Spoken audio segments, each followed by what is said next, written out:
Super Bowl champion Pittsburgh Steelers have a dynamite quarterback and leader in number 12, Terry Bradshaw, and it helps to have a man like that one, 82, John Stallworth, on the receiving end. It helps, too, to have maybe the greatest wide receiver of them all, number 88, Lynn Swann. But always helping even more is the great steel curtain of the champions, led by that man, number 75, Mean Joe Green. The Patriots are a powerhouse team, too, with their own telling quarterback, Steve Grogan, and the all-world tight end, Russ Francis. And Grogan at quarterback gives you that extra dimension. He can run. So it's the Steelers against the Pats on Monday Night Football. 20 seconds to air. Stand by, all cameras. Ready. Stand by in videotape. Ready. Stand by in slow-mo. Ready. Stand by to open your mics on the field. Steady. Stand by in graphics. Ready with your opening super. Ready. Stand by the announcers in the booth, please. And roll tape. 3, 2, 1. Take tape.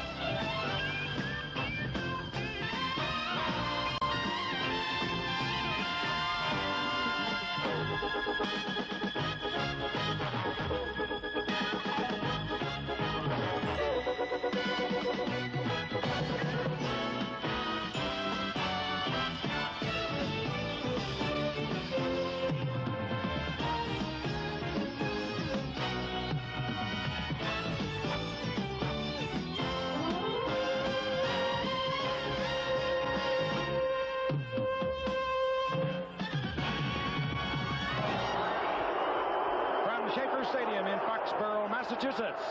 The season premiere of ABC's NFL Monday Night Football. The Super Bowl champion Pittsburgh Steelers against the AFC Eastern champion New England Patriots. This ABC Sports exclusive is being brought to you by Datsun, who invite you to test price the luxurious 280ZX. It costs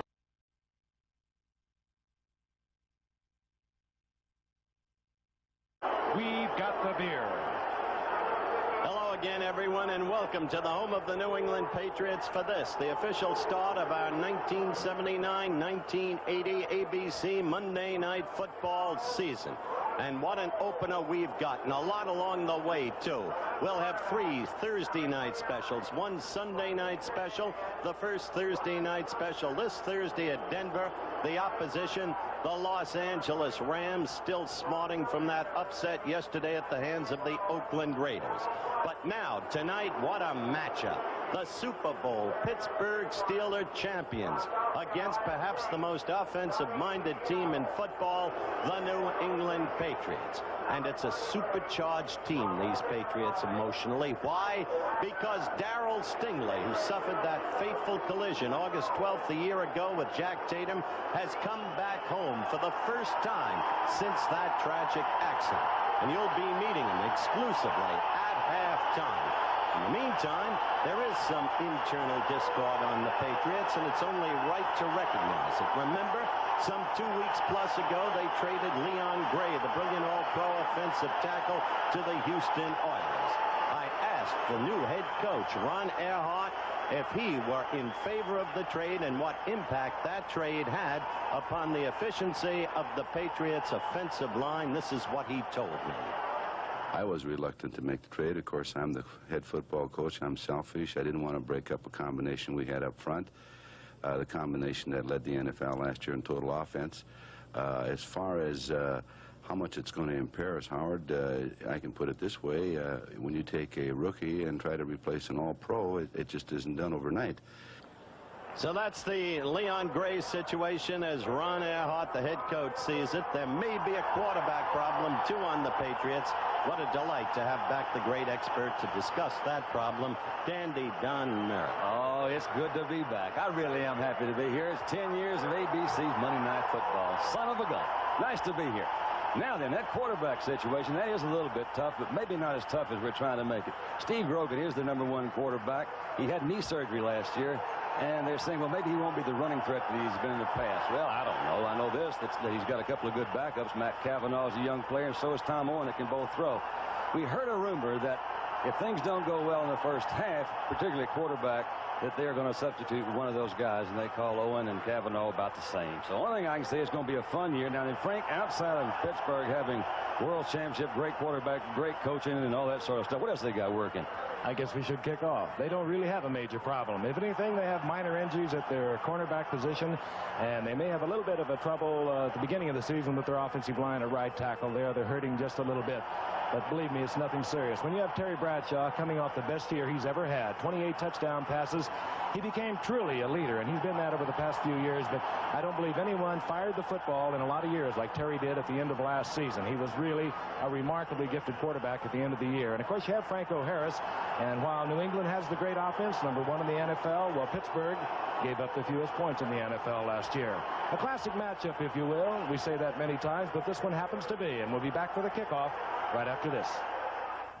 Isn't it a beauty? These are the numbers on Steve Grogan, the quarterback of the New England Patriots.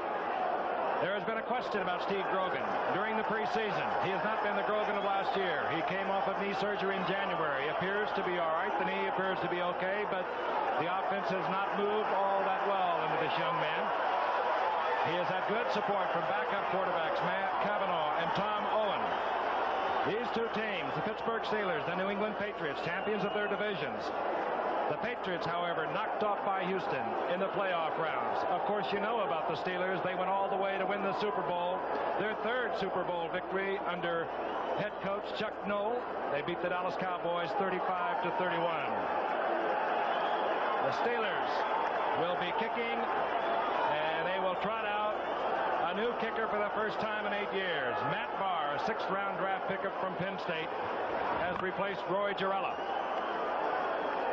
And Howard has already told you about the explosive offense of the New England Patriots. They have tremendous amount of speed, and when Grogan is right, they have the added dimension of an extra runner in that backfield. He rambled for over 500 yards last year. Second successive great running year for Grogan. He has a habit of getting it done. He doesn't do it with a lot of finesse, but somehow it happens. Deep goes number 35, Alan Clark. Dropping back with him is Rick Sanford. A pair of rookies are deep. Alan Clark, tremendous athlete, Northern Arizona, a 10th-round draft pick, and Barr has it underway. Kicks it high. It'll be short. It'll be Alan Clark at the 8. Good hole. Good hole. Oh. Big opening for Alan Clark. Clark out over the 45-yard line, and it was the kicker, Matt Barr, who turned Alan Clark to the outside. Offensively, we told you about Steve Grogan. He will be back there with Andy Johnson, another 500-yard gainer, and Sam Cunningham. He was the leading rusher last year. The wide receivers, they have speed. Number 29, Harold Jackson, and 86, Stanley Morgan. As you look at the offensive line, the question mark, of course, on the left side. That's where Leon Gray has departed. That tandem of Hanna and Gray was great for years. Gray now at Houston. Dwight Wheeler, first-year man out of Tennessee State, is filling the shoes. He wears number 62. 1st and 10. Handoff goes to Andy Johnson. Andy Johnson racked up in the middle of the Steeler line. Number 76 was in there. It was John Banaszak, and you see the rest of them. L.C. Greenwood, of course, perhaps the best along that front four. If you have better linebackers, I don't know where you'll find them. And, of course, the secondary, a superb secondary, but they cannot afford injuries tonight because they really do not have good backups. J.T. Thomas is hurting. And so Grogan brings up the New England Patriots. 2nd down, 9 to go. Gain of about a half a yard. The motion man, Harold Jackson.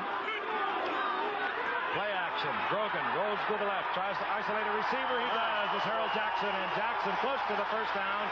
Steeler territory at the 45-yard line. Grogan, by the way, Don Howard calling his own plays tonight. That's got to be fun. Something that the Patriots initiated because they were taking up too much time messengering the play out onto the field, and they found themselves ready to start the play just 5 seconds before they had to dispatch the ball from center to quarterback, and thus they couldn't audibilize. So much for that. 5 rookies on the Patriots team, one of whom is the youngster you saw with the brilliant kick run on the opening kickoff. Alan Clark, the rookie from Northern Arizona. Didn't have a big-time college program or coaching behind him, but he has impressed Bucko Kilroy very much, the general manager and the astute player evaluator of the Patriots. Inches short, perhaps 6 inches. The 2 tight ends are in. They are enormous. Don Hasselbeck, Russ Francis, Cunningham. Couldn't find it inside. Sprinted to the outside. Gets the first down. Goes down in the arms of Jack Lambert. He could have broken off for a big gainer, but he gets the first at the 41. Sam Cunningham coming off 2 consecutive healthy years. The leading rusher last year with over 750 yards. Sam Bam, he did it. They went over old Wheeler that time, so at least that offensive line, the first time in a 3rd and short, they're going to check Wheeler out. They got the first down. Interesting ways the football works. Lynn Swan, the outstanding receiver for the Steelers, was a roommate of Sam Cunningham at USC several years ago. Now they are opposition tonight. Grogan to the air. Drop back. Look out. He gets pounded just as he releases the ball. It was short. And you saw the blitz. Jack Ham in there, number 59. Steve Furness is in there pretty close too, Frank. He's the guy that's really kind of come in there and pushed the guys around, made them realign that thing.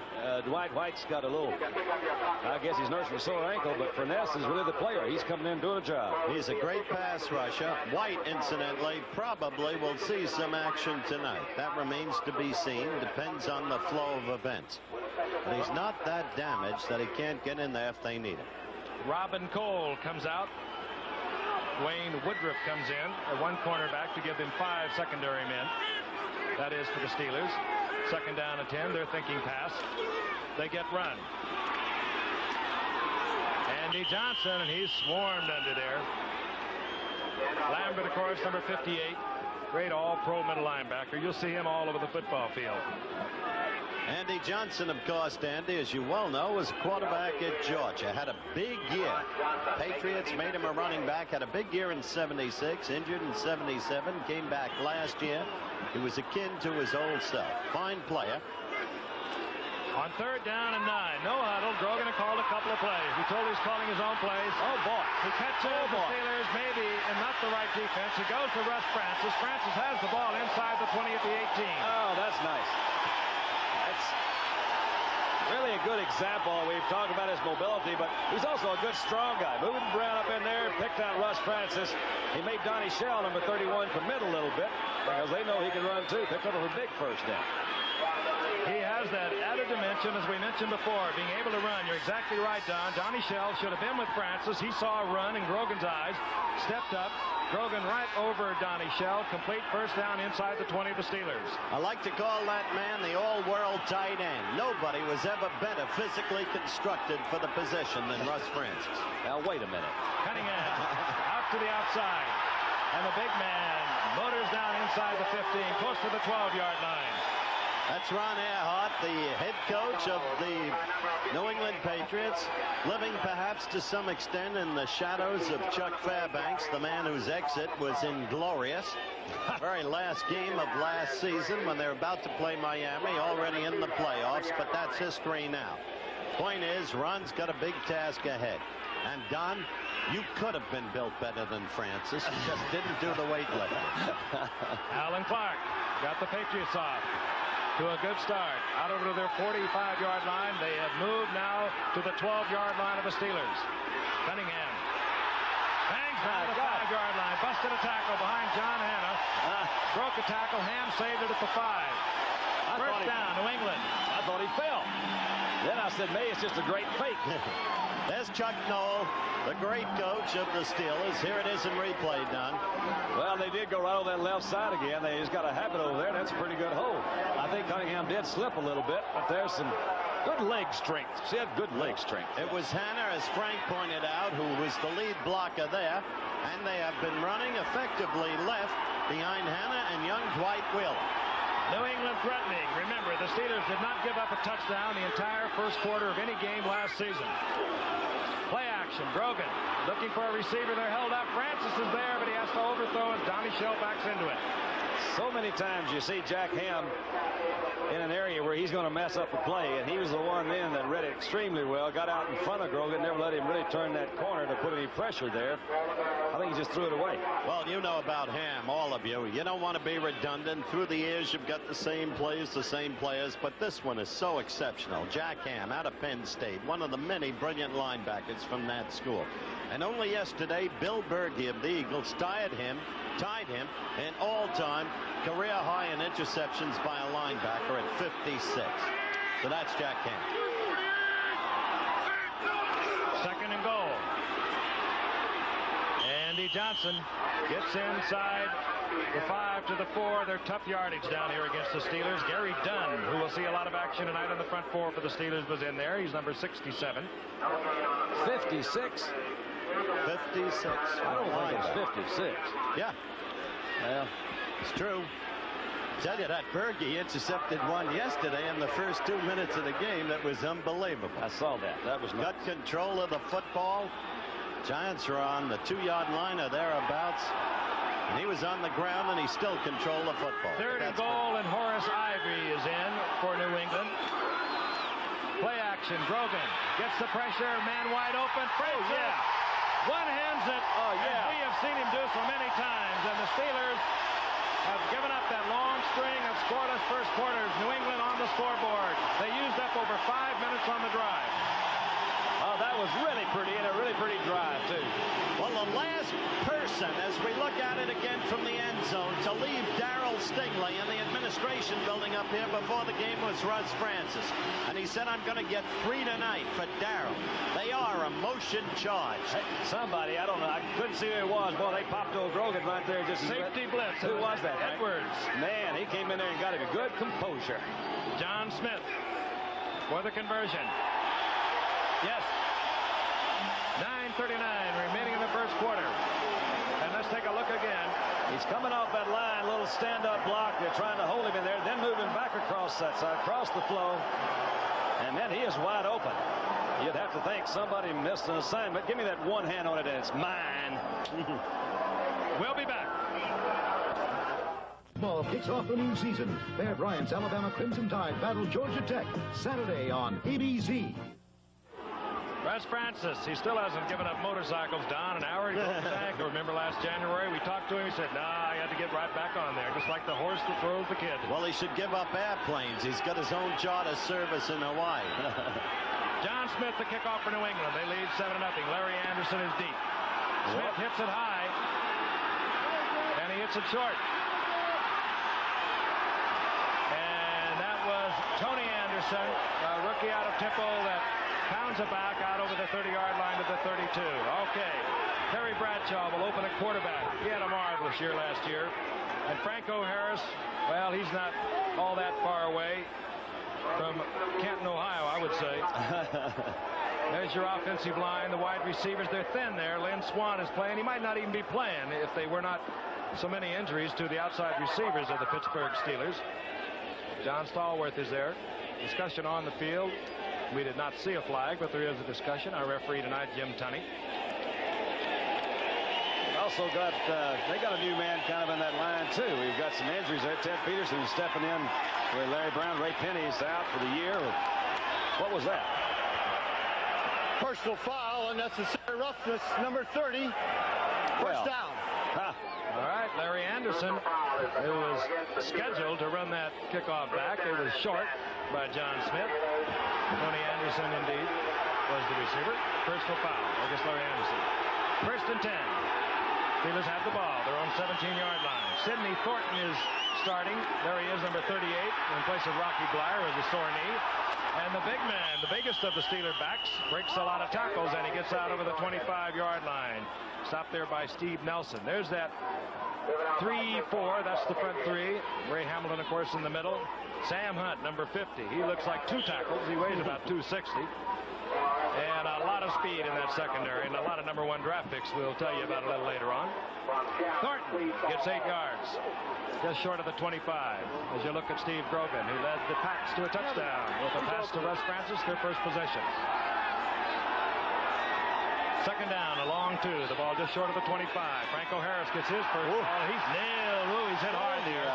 It was Steve Nelson, one of those inside linebackers, and a strong dude he is, number 57, that made the stop right at the line of scrimmage. Maybe a gain of a half a yard. It'll be third and a yard and a half. What's interesting about that is New England continues to play the 34 defense. Bucko Kilroy, the general manager, told me it may be growing obsolete. He said we can't generate a pass rush with it, but they sure can defense the run with it. You just saw an example where the great coterie of linebackers comes into prominence with the Patriots. Third, a long 1.5. Harris gets the call. He gets the first down. Tim Fox was there to make the stop, but not before Franco Harris, coming off another 1,000-yard year last year. Tell you what, he's only a little over 1,200 yards from becoming the third leading rusher in the history of this game, behind only Jim Brown and O.J. Simpson. Look what he did last year against New England. He hasn't done badly on Monday nights, so we've had him around either. No. Interesting graphic.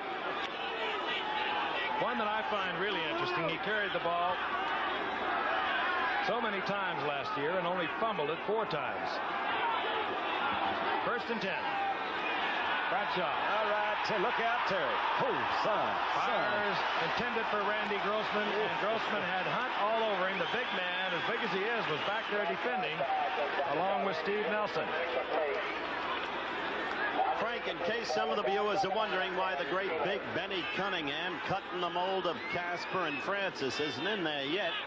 He's coming off knee surgery, as you know, and as big as he is, as strong as he is, as fast as he is for his size, he's shown vulnerability, Dandy, to injury. So they want to go carefully with him, because in the long run, he's where that tight end is at. No derogation of the sure-handed Grossman. Second down 10. Lynn Swan, flank to the right. To the left is John Stallworth. Play action by Bradshaw. Oh, little Screen to Sidney Thornton. It is a good one. Oh, that was pretty. That was Sidney really Thornton out to the 43-yard line. really set up well. First down, Steelers. Doug Bedoin made the tackle on Thornton. He's in there, by the way, again, because Rocky Bleier has a sore knee. He's missed all the preseason. Thornton has played most of it. Here it is again, Don. Well, there's a, you saw Franco go the other way, a little cross action in there, trying to confuse the linebackers, but it was just set up so well. They made it look like a run in the beginning, then a regular pass. Terry dropped back and hit him stepping out to the side there. A nice screen. Superb block by the center, number 52, Mike Webster. First and 10. The ball just over the 43-yard line of the Steelers. Franco Harris pecking along the line. He does that so well. He really does. Bounces along till he finds something, and all of a sudden it doesn't look like he has much, but he gets 5 yards.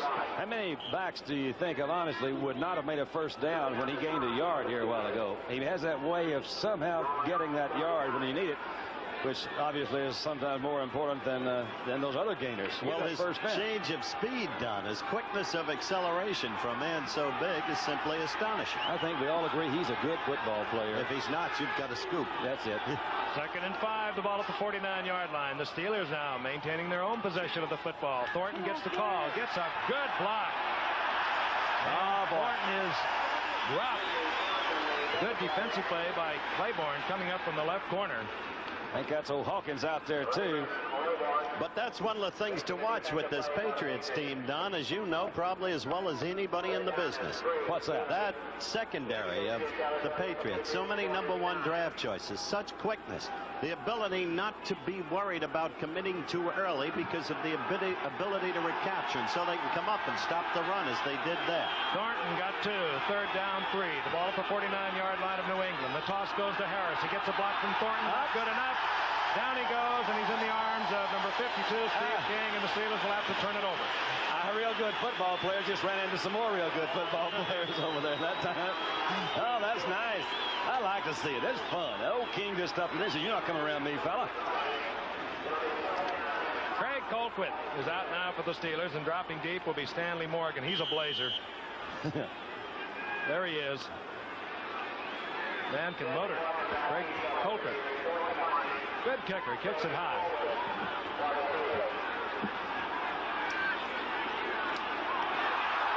Finds the handle, looking for the sideline. Morgan. Boy, he just barely missed it, too. Simulated the fair catch, and he just did miss, putting it out inside the 5. But it's a touchback, and New England with a 7-0 lead here in the first quarter. 5:10 remaining. Will have possession at the 20. And Henry Winkler hosts the 31st Annual Emmy Awards. Frank Gifford along with Howard Cosell and Don Meredith, and we've got a pretty good football game going here. The 2 division champions from their respective divisions in the American Football Conference. The New England Patriots, they got on the scoreboard on their very first possession. It was Steve Grogan to Russ Francis. The Steelers moved the ball well, then they came up short on the 3rd down, and now the Patriots have their second possession, the ball at the 20-yard line following the touchback. Grogan, play action to the right on 1st down. I'm telling you.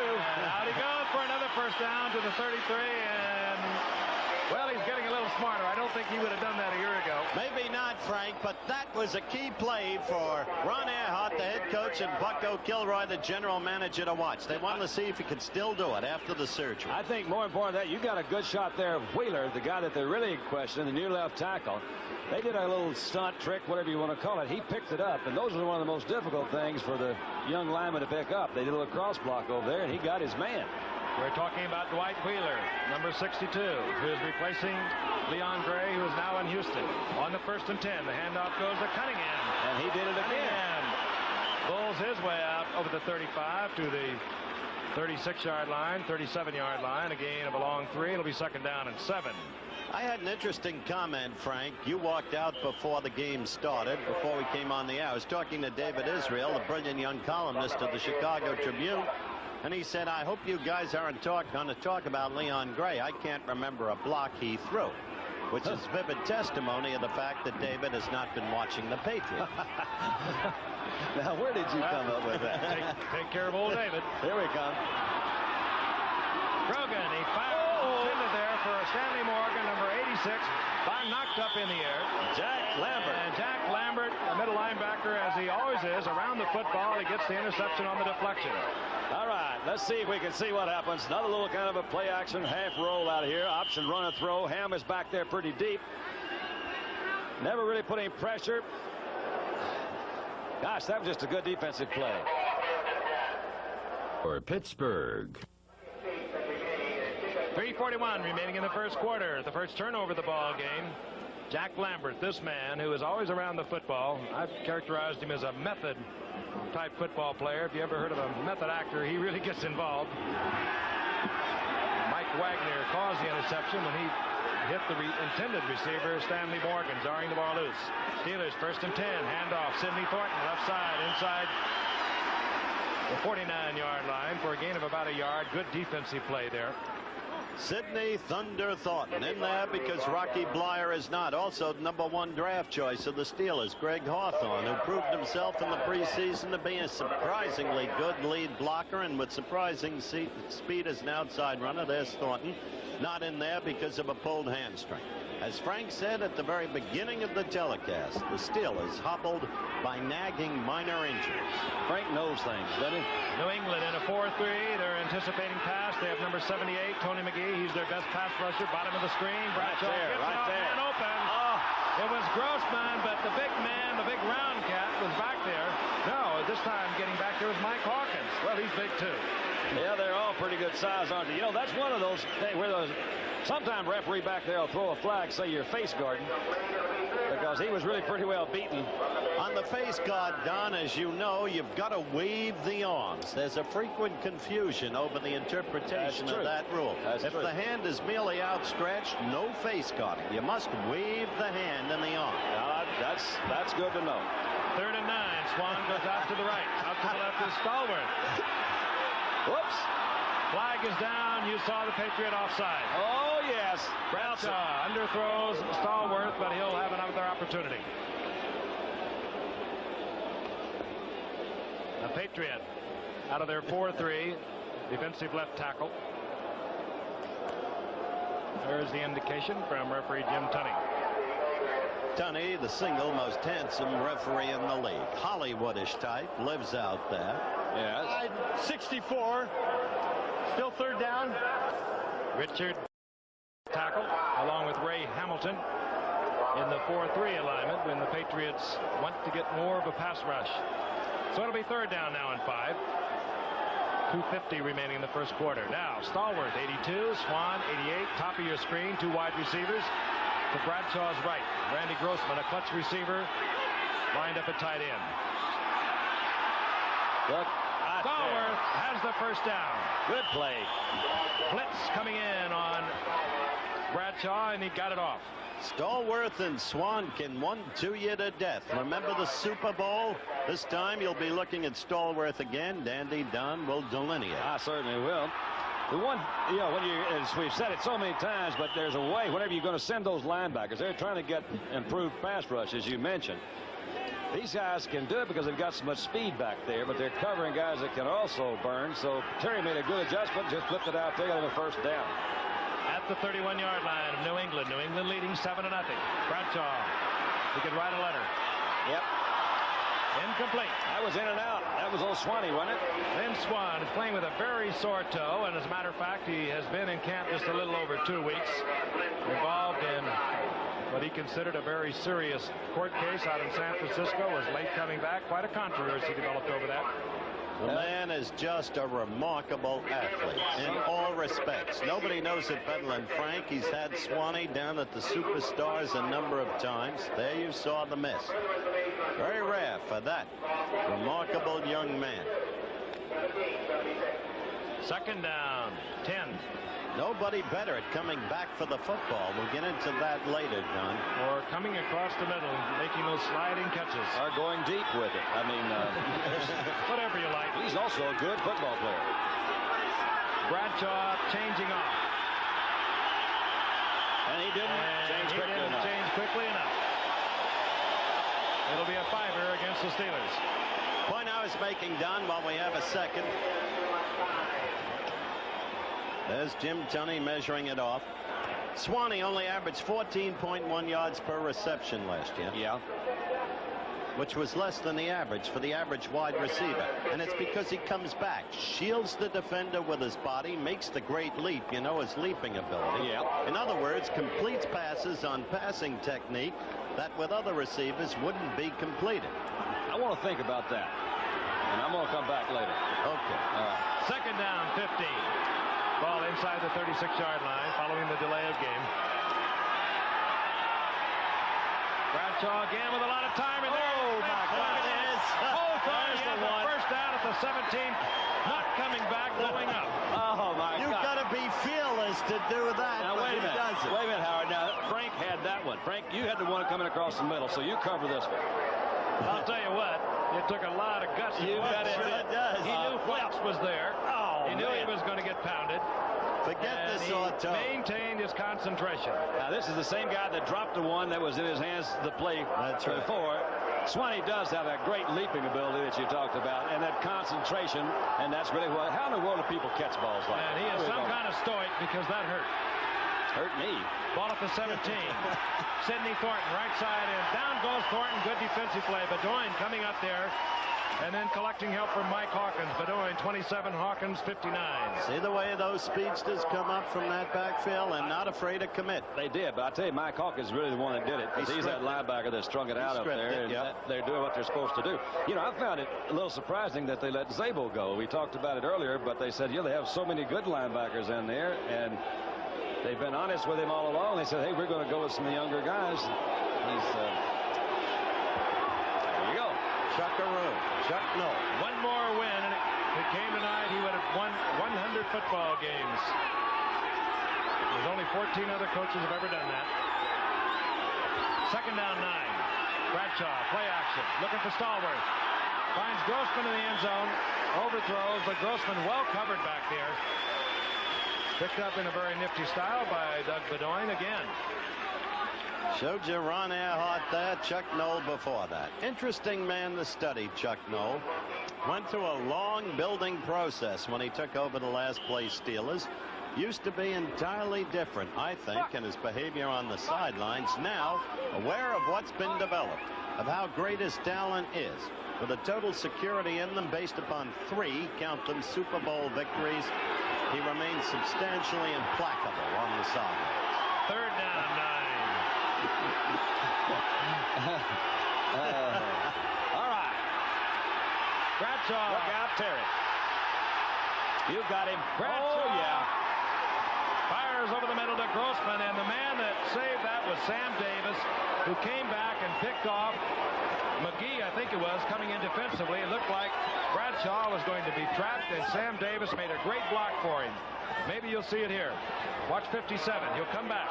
There it is. That's some good pressure right in through there, though. They're out of the corner. This is heck of a throw by Terry. That thing was right on the money. He's running one way, and you've got Grossman going the other. All right, and the quarter has expired. The Steelers have the football. First and goal, 4-yard line of the Patriots. They trail 7-0. The terrible towel, the yellow or orange towel, symbolic of the feared Pittsburgh Steelers Super Bowl champions. An invention of Myron Cope, a brilliant sports writer who turned very popular local announcer in Pittsburgh. His invention, the fans love it at the local level. And a very popular Terry Bradshaw has moved the Steelers inside the 5-yard line. First and goal. Grossman in motion. Franco Harris. Thornton with the block out. Oh, man. It was Steve Nelson, Frank, came in there. Yeah, he came in from the inside, came in the middle move. Have to have some speed to catch Franco that way. They lost about a yard on that play. Good move by Nelson. It's been frequently said as you watch Nelson coming through here, number 57, that he's one of the best there is at what he does. His problem is he beats himself up, gets injured. See that 7? You see him, what he's really doing, he's keying on that guard. He's trying to follow Steve Curson up there. And he did it. He beat Curson out there to the block. Second and goal, ball at the 5-yard line. Inside handoff. Thornton just sheer strength as he hurdles his 230 pounds down close to the 2-yard line. It'll be third and goal. Chuck Noll looking on. Trained well. 7 years he played under Paul Brown. Coached under Sid Gilman, Don Shula. Won one game his first season when he came to the Steelers. Since '72, he has not been out of the playoffs. With a surprising sense of humor, despite the determination written across the face. Third and goal. Steelers down by 7. Oh, yeah. Ooh, bang. And Sidney Thornton found a big hole over Sam Davis and Mike Webster, and he's into the end zone, and the Steelers are within 1 of tying it up. All right, let's see. What are they doing up there? Man, that's just kind of straight away. They're counting on Nelson to fill that middle. And he had a good move on him in the inside. That was Mike Webster that they followed. Just shot out there and got it. Opened it up, didn't he? I'll tell you, you have to fill those gaps on a goal line defense. You can't take them head on. That looked like what they call a little outside 4-3. Both went to the outside, so you get it, middle linebacker. An ineffectual one. That's right. Matt Barr. No good. Welcome to the NFL, Matt. And I started to say that Matt Barr has just scored his first NFL point. Matt Barr has just not scored his first NFL point. Steelers down by 1. Can you imagine trying to... On ABC, a special Thursday night edition. The Los Angeles Rams battle the Denver Broncos Thursday on ABC. And we'll be looking forward to our visit to the Mile High City Thursday night. And that should be quite a matchup there. The Rams trying to get back after they lost their first game to Oakland. That's an 8:30 Eastern start, by the way. Matt Barr to kick off. Oh, Matt. Alan Clark, the rookie from Northern Arizona. That's not the way you run back kickoffs, however. Out over the 25 to the 26. Warren Taves on the stop for the Steelers. But that's not the way you kick off either. Roy Jarrella may be enjoying this. Well, the complaint about Matt, it really has been that he hasn't gotten the distance on those kickoffs, but they say he's really been terrific with his field goals. So I assume they thought that his leg would get stronger or whatever. Roy Jarrella was only 12 of 26 last year. That really was the reason they went fishing. They took Matt Barr on the 6th-round draft pick. He's the brother, by the way, of Chris Barr of Cincinnati. Broke a lot of Chris's records at Penn State. First and 10, New England. Harold Jackson is in motion. Andy Johnson gets the call. Sees a little daylight. Turns back to the inside. Gets out over the 30-yard line for a gain of 4 yards. It'll be 2nd down and 6. They're the two kickers of the Steelers, Craig Colquitt, young Barr, having an embarrassing moment at the present time. His father, by the way, Matt Barr's father, was on the U.S. World Cup soccer team that beat England a few years back. Has another brother, All-American soccer player in the Navy. Quite an athletic family. 2nd and 6. Jackson again, the motion man.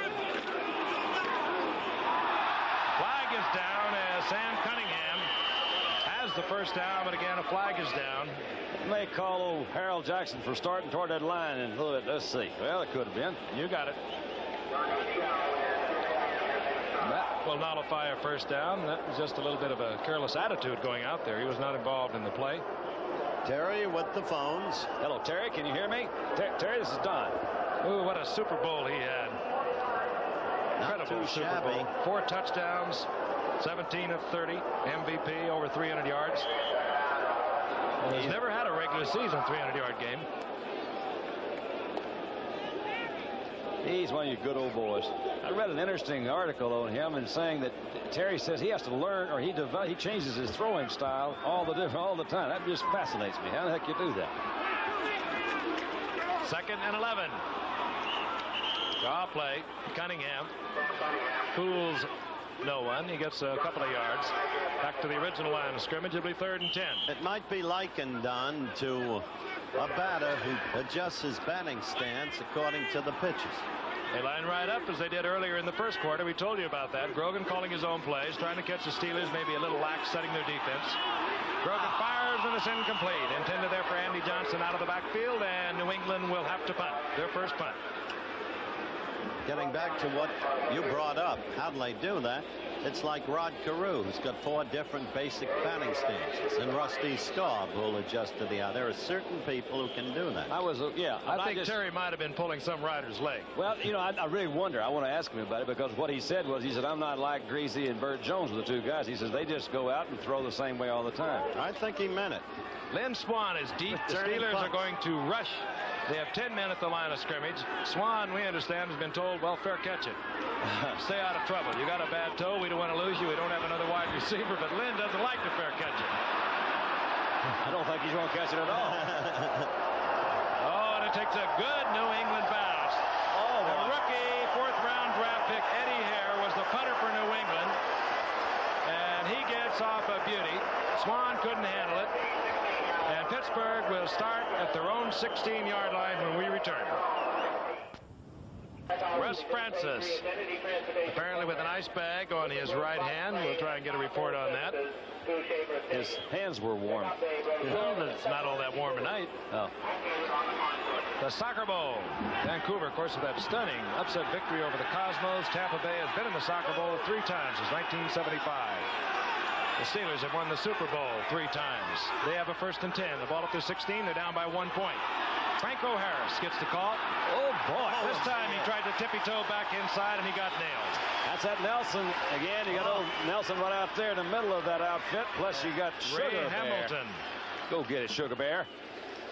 You were talking about how tough it is against the run, and what it really does is it allows those guys the flexibility to a little bit more room off that line where they can pursue so well. And that's why they like it, I think, against the run. New England. They almost have a specialized defensive units. They shuffle linebackers and front 4. Ray Kostick is in there now, number 55, a 1 linebacker. 2nd down, a little more than 10. Franco Harris gets the call again. Gets to the 19-yard line, a gain of a couple. Give him 3. It'll be 3rd down and 7. I like to put Kostick in there because he's A, good on pass coverage, and B, on special teams. He was originally recommended to be drafted by the Patriots when Ray Perkins, the present head coach of the Giants, was an assistant here. And then, when Kostick played out his option, the Giants tried to get him.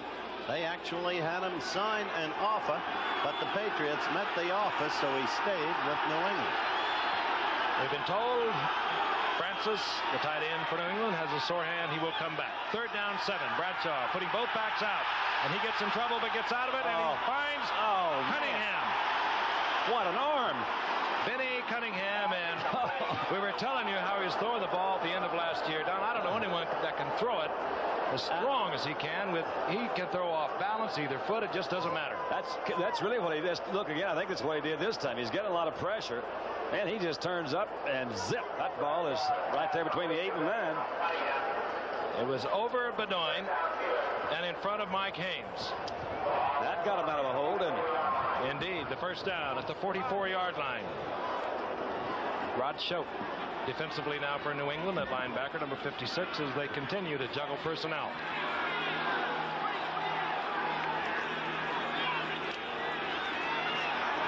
Bradshaw again tries to go deep to Stallworth, who's in a foot race back there with Haynes, and Bradshaw had to let it go because he was under tremendous pressure and he took quite a shot. Well, if there had been interference on this, it would have been on Stallworth.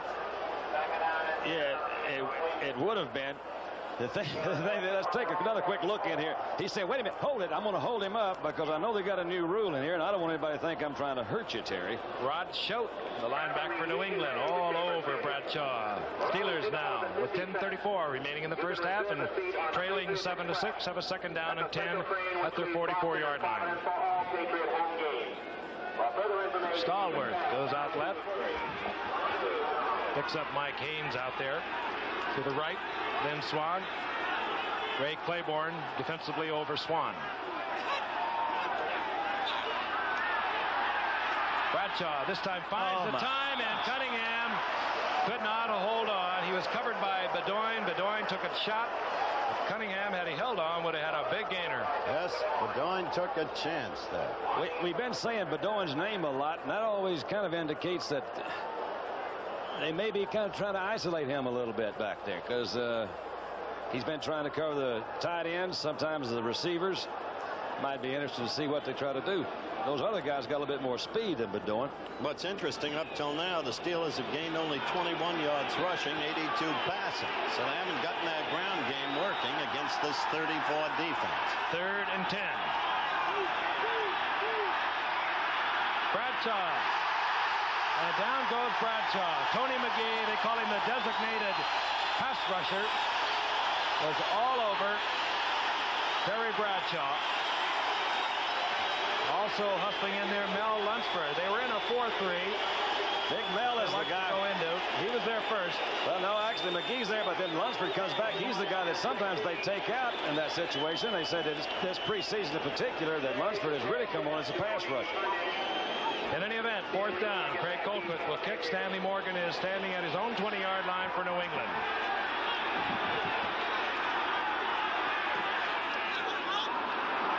Not necessarily a good kick by Colquitt. As a matter of fact, it goes out of bounds at the 33-yard line. So New England, not bad field position following a 29-yard punt by Craig Colquitt.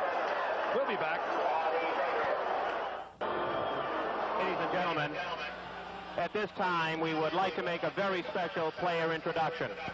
Please give a warm New England welcome to a very important member of the New England Patriots who is seated in the press box tonight. Number 84, wide receiver, Darryl Stingley.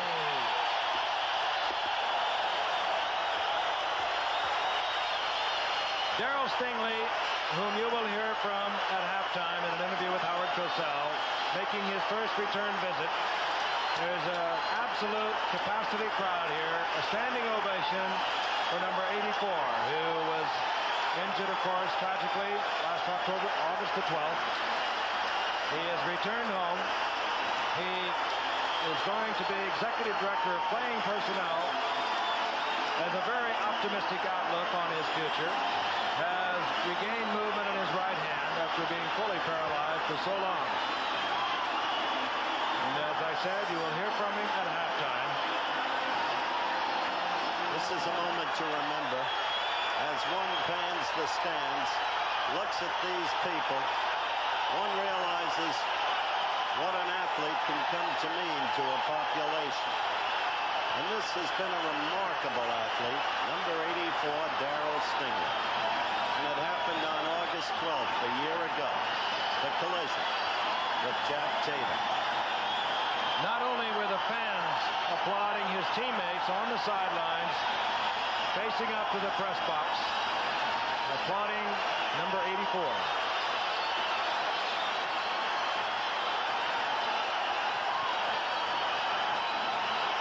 Suppose it's impossible to Really trying to imagine what's going through his mind. It's something that's so far beyond most of us. Well, when you meet him at halftime, you'll see the kind of young man he is. Another special kind of courage. Owner Billy Sullivan announcing today that he would be the executive director of playing personnel for New England. He wants to scout college personnel. Plans in the coming future, whether it be 1 year, 2 years, 5 years, to be able to move around the country, look at film, see young college players. Those faces are lit up. And from the way Darryl was greeted when they wheeled him in tonight, as the tears rolled down his face, you know what they meant to him. And those players, they poured in to see him. Let the moment speak.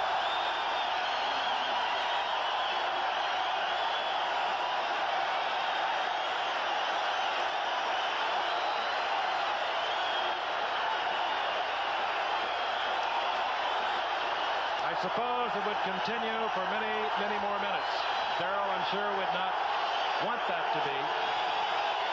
The ovation continues as play, well, it cannot be resumed as Steve Grogan obviously cannot call the snap numbers. And Grogan leads his teammates away from the line of scrimmage, applauding Darryl Stingley.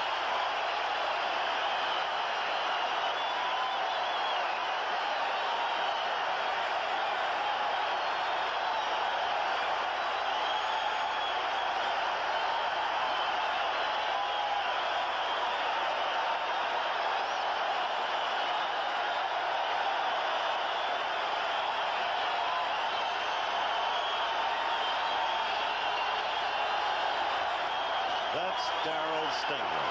He wore number 84. He went to Purdue. He was one of the finest wide receivers in all of football. On August 12th, a year ago, in a preseason game against the Oakland Raiders, his quarterback, Steve Grogan, you see the tears, the eyes glistening. Steve Grogan threw him a pass on a slant-in pattern. Always a troublesome pattern. His body collided with number 32, Jack Tatum of Oakland. And now, as Frank has told him, he is a paraplegic, but with beginning movement in the right hand. And the hope is eternal. And these people want him to know that their hope for him is eternal too.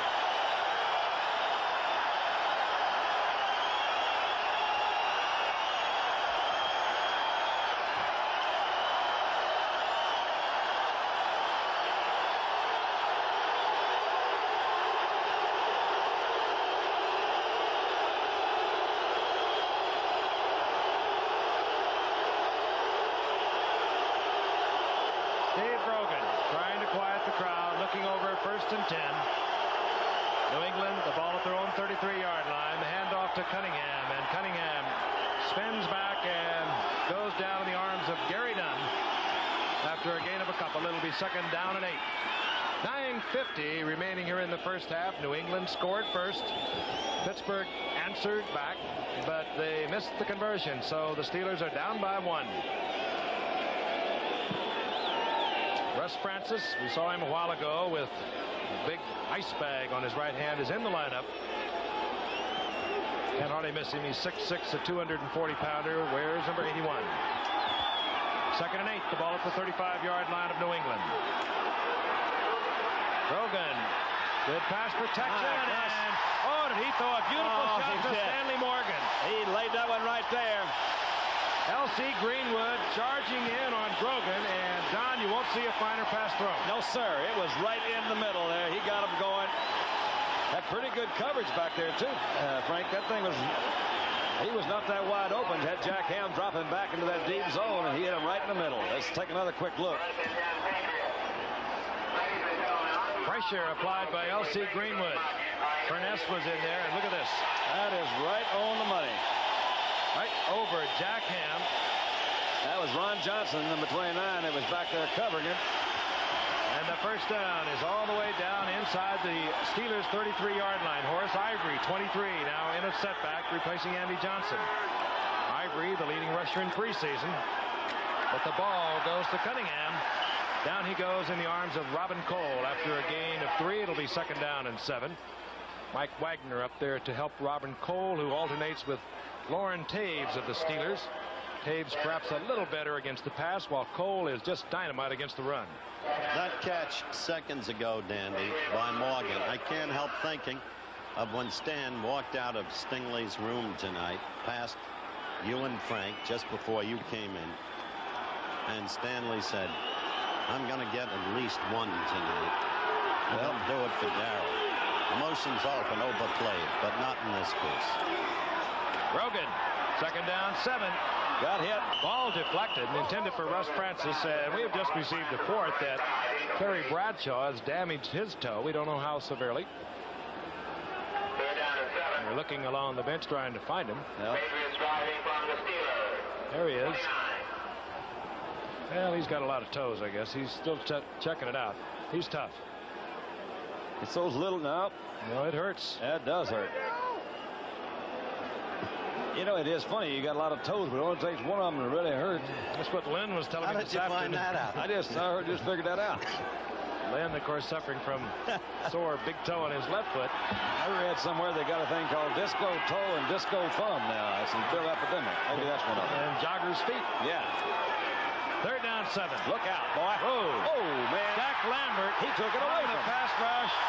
And Mike Wagner was all over Russ Francis, but he just took it out of the arms of Mike Wagner. He really did. 2 great plays. One by Grogan, and then one by Russ Francis. After all, he's all world. That's what you said. Look at that. Little quick dip to the inside. He just did. Wagner was looking toward that goal line, wasn't he, on the other side? Sure was. And a minute more, and he'd have got seconds more, he'd have gotten away. He was trying to get the ball to Francis to play before, and that was when it was tipped. Francis was open then, too. Francis, who scored the Pats' first touchdown, their only touchdown, gives them a 1st down, the 15-yard line. Horse Ivory. Down goes Ivory. Mel Blood coming up from the cornerback. Getting a little help there from number 56, Robin Cole. It's like reading somebody's mail over there, isn't it? We're slipping in there close. We're bringing it right to your living room. It says, be alert. Bradshaw is currently leaving the field, and that would, well, it could be very damaging to the Steelers. Mike Kruzik is the backup quarterback. Played his college football at Boston College here nearby Boston. But he has not played that much football with the Steelers. 2nd down and 9.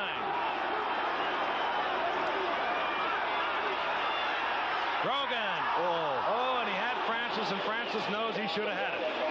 That one was really zipped. You know, you say, well, can you catch it as hard as I can throw it? And they always could me, but Grogan throws it a little bit hard. He got a little help from Robin Cole coming out that side. That's when they like Taves in there in the pass defense. Cole really got turned around. Yeah, that was really catchable. That was slipped right through.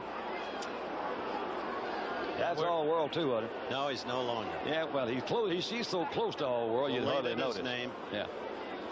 No room for human error. 3rd down, 9. Ball at the 14-yard line.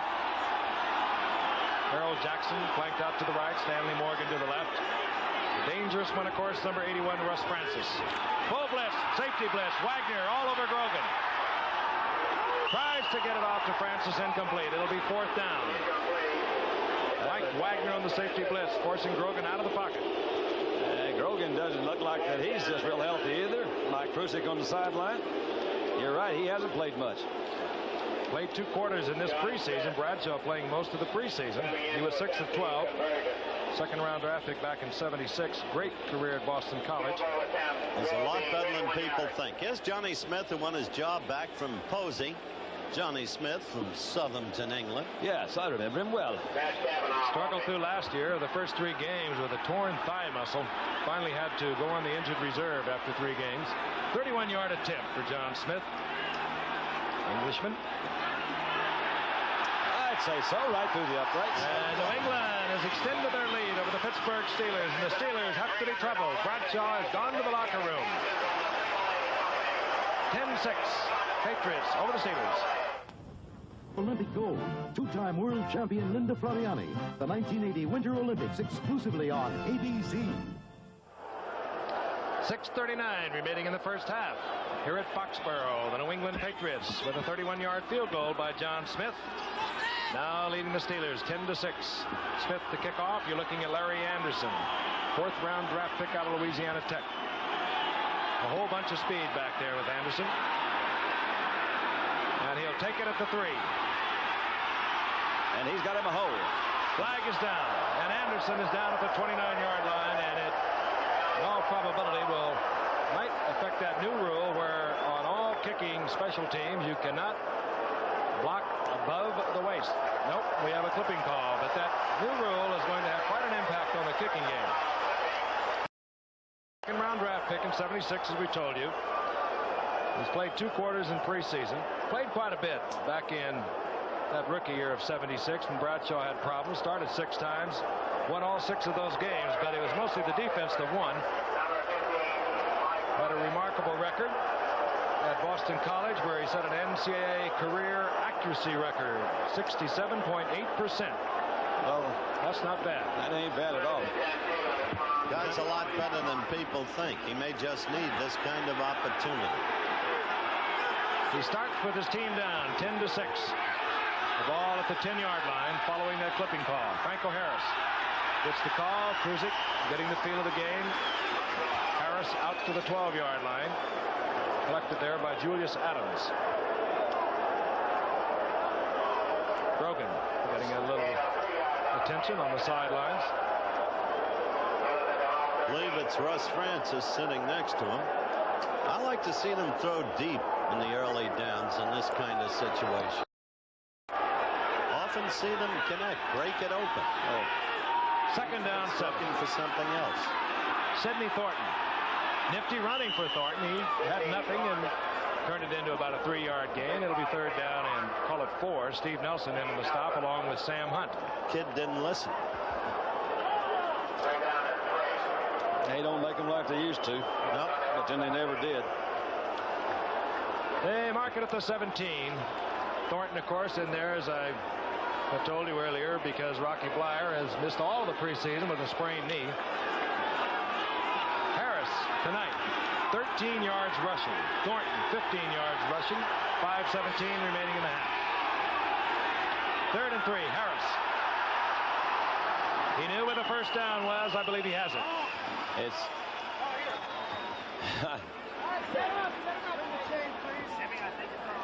I thought Kruzik, he handled himself as well as any what they call a backup quarterback. I've heard he had a couple of comments that he says, I'm really a little impatient because I really have worked hard, prepared. He gives it a full year-round effort. He says, I think that's really my job. That's what they're paying me my money for. He doesn't really work in the offseason other than preparing himself for that season. So he's getting a little impatient. He said, I don't want to wish anybody any bad luck like injuries. He said, but I want to play some football. Harris gets the first down. The tight ends, by the way, are shuffling the plays into Kruzik, Vinnie Cunningham, and Randy Grossman. Kruzik, play action. Uh-oh. Ooh, attempted there to John Stallworth. Stallworth well covered by Mike Haynes. Yes, sir.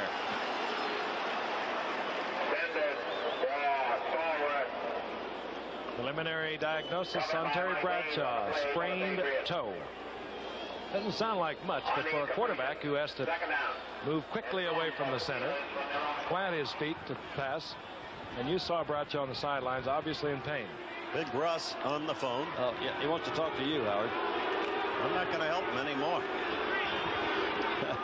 2nd and 10. The ball at the 20-yard line.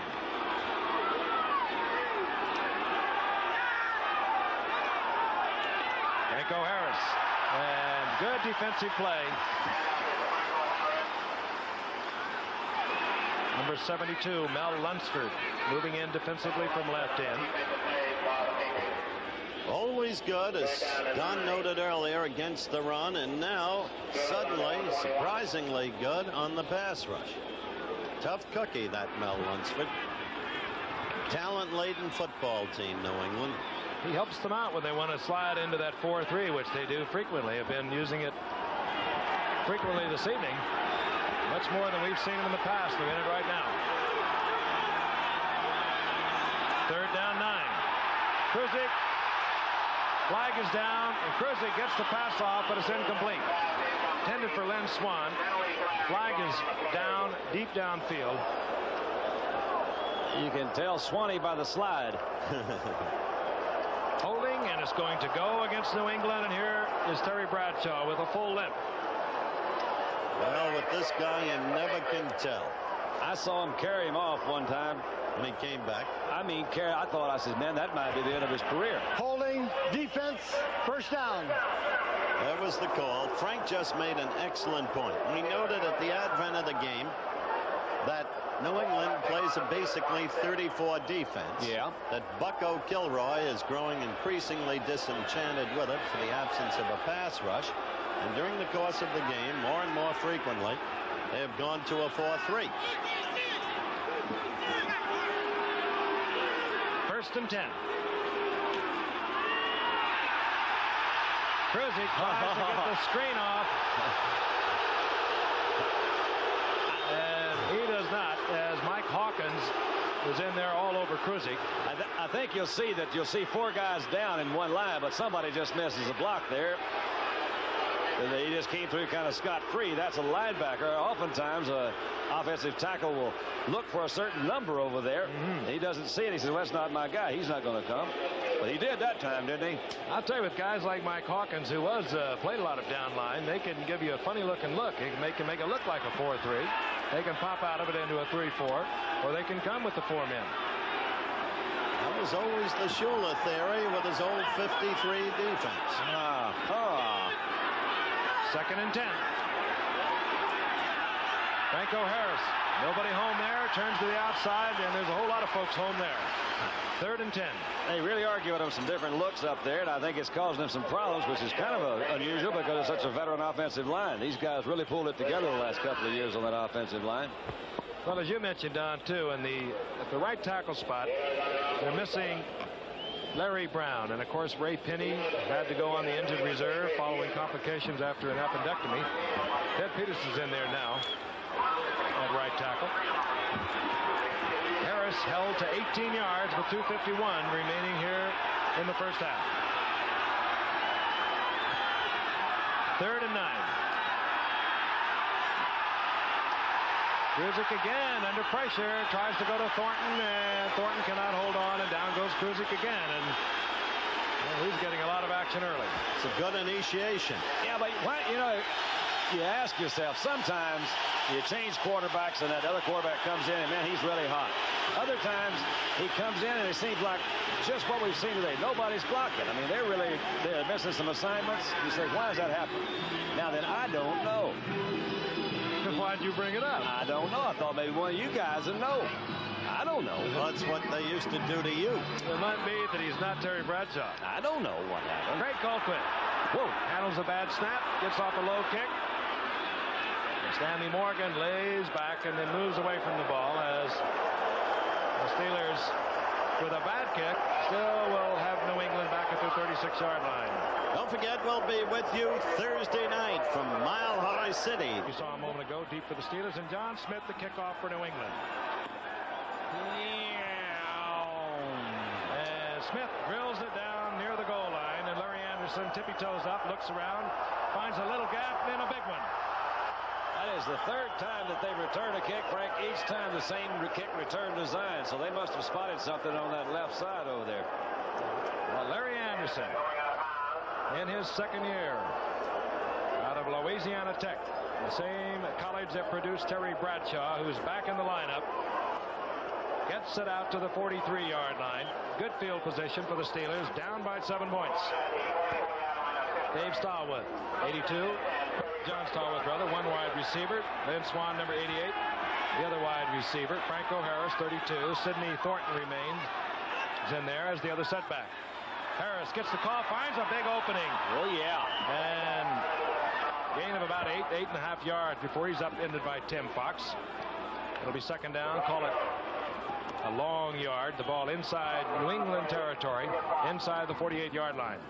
Typical Franco Harris, one of his great talents. The quick read at the line, the hole not where he expects it, then spotting the hole, accelerating through immediately. Good yardage.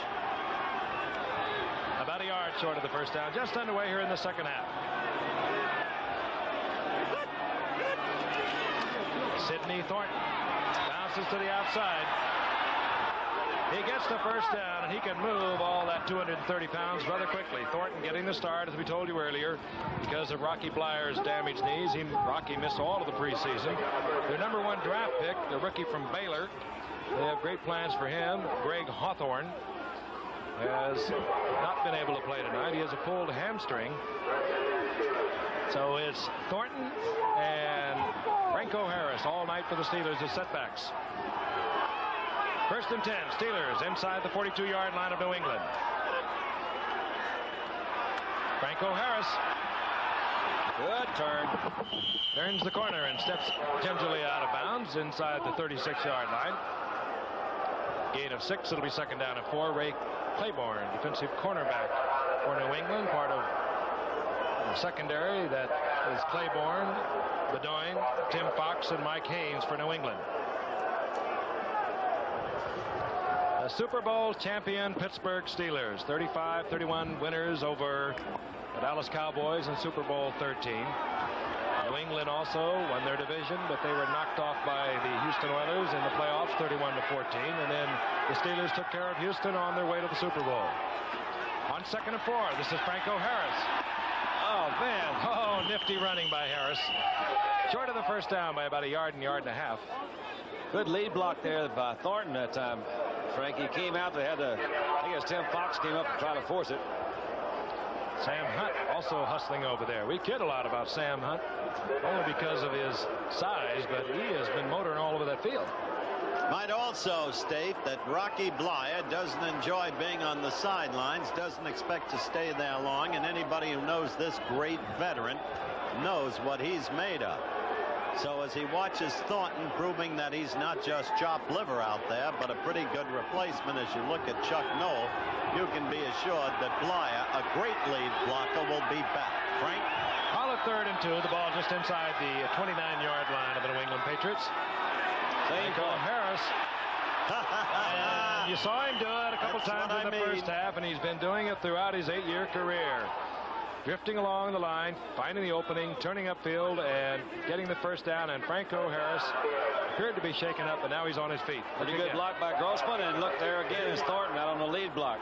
Came out, kicked out Ray Claiborne, and Franco just cut it back up at the inside. Beautiful the way he cut back, wasn't it? Yeah, good block by Grossman that time, too. You know, Chuck Noll's on record as saying that Sidney Thornton is one of the finest blocking backs he's ever seen come up.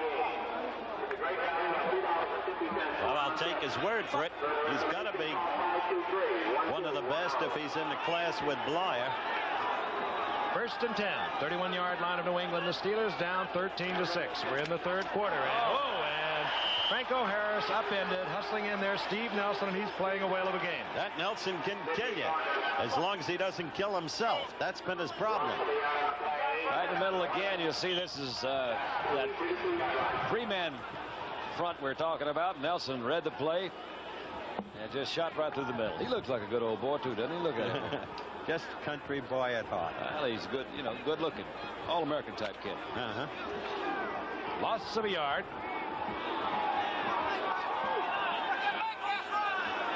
Stallworth split out to the left. Second down and 11. Bradshaw dumps it off to Harris. Tries to get behind the screen. He doesn't get there. Coming up quickly is Ray Claiborne at the cornerback position for New England. Got inside the screen and stopped Franco Harris at the original line of scrimmage. It'll be third and 10. I didn't even see Claiborne out there. Looked like he got up off the ground and made that tackle. Those kids, Claiborne and Haynes, are so fast. Steele has just reported to us that Mean Joe Green sprained his knee in the warm-up before the game because he had been expected to play. Remember, we told you during the first half that Joe had not been in there. But we didn't know how the injury had come about until just now. Third and 10. Bradshaw not limping at all as he drops away from center. Fires to Franco Harris. Harris juking and making New England Patriots miss. A flag is down as Harris is down after a 5-yard pickup at the 26-yard line. Might be on Stallworth over there. He tried to come back and help. It's going to be clipping. It's going to go against Pittsburgh, and it could well have been John Stallworth. Preliminary indications against the offense. Tough call for Pittsburgh, but deserved. He really is quick. Franco is big, It's too. amazing, Those isn't are it? some nice, quick little steps. I love to watch him.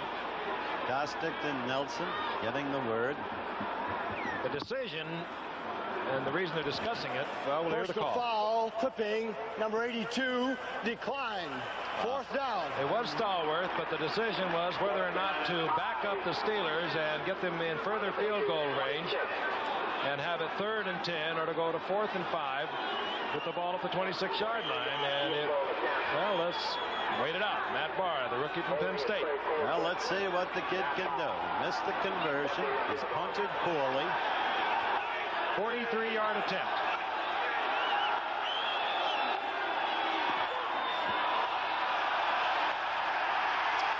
Not even in the area. Having a bad night. I said he's punted poorly. I meant he kicked off poorly. New England will get their possession at the line of scrimmage, 26-yard line, when we come back. Number 75, Mean Joe Green. To all of the years, an All-Pro. An absolutely great defensive football player. Frank? You know, he has to be frustrated because for the last 2 years, he sort of proved to himself and everyone else that he could play again after having that chronic back trouble for several years. Didn't keep him out of the Pro Bowl, but he played a little less than what he wanted to. New England has a 1st and 10 from their own 26. Over the middle, and it goes to Andy Johnson.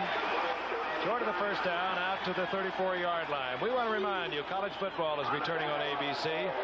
Live, 4:30 Eastern Time, Saturday. Alabama goes against Georgia Tech. Alabama, of course, coached by that legendary Bear Bryant. Last year's Sugar Bowl winner over Penn State. Georgia Tech coached by Pepper Rogers. They have quite a young quarterback coming up in Mike Kelly. So that's NCAA college football returning Saturday at 4:30 Eastern Time. So be with us for all the excitement of college football. 2nd down 3. Sam Cunningham gives it a go out to the 36. I believe he's short of the 1st down. He needed to get to the 37. There's Franco. Maybe a little tired. He's carried 18 times already.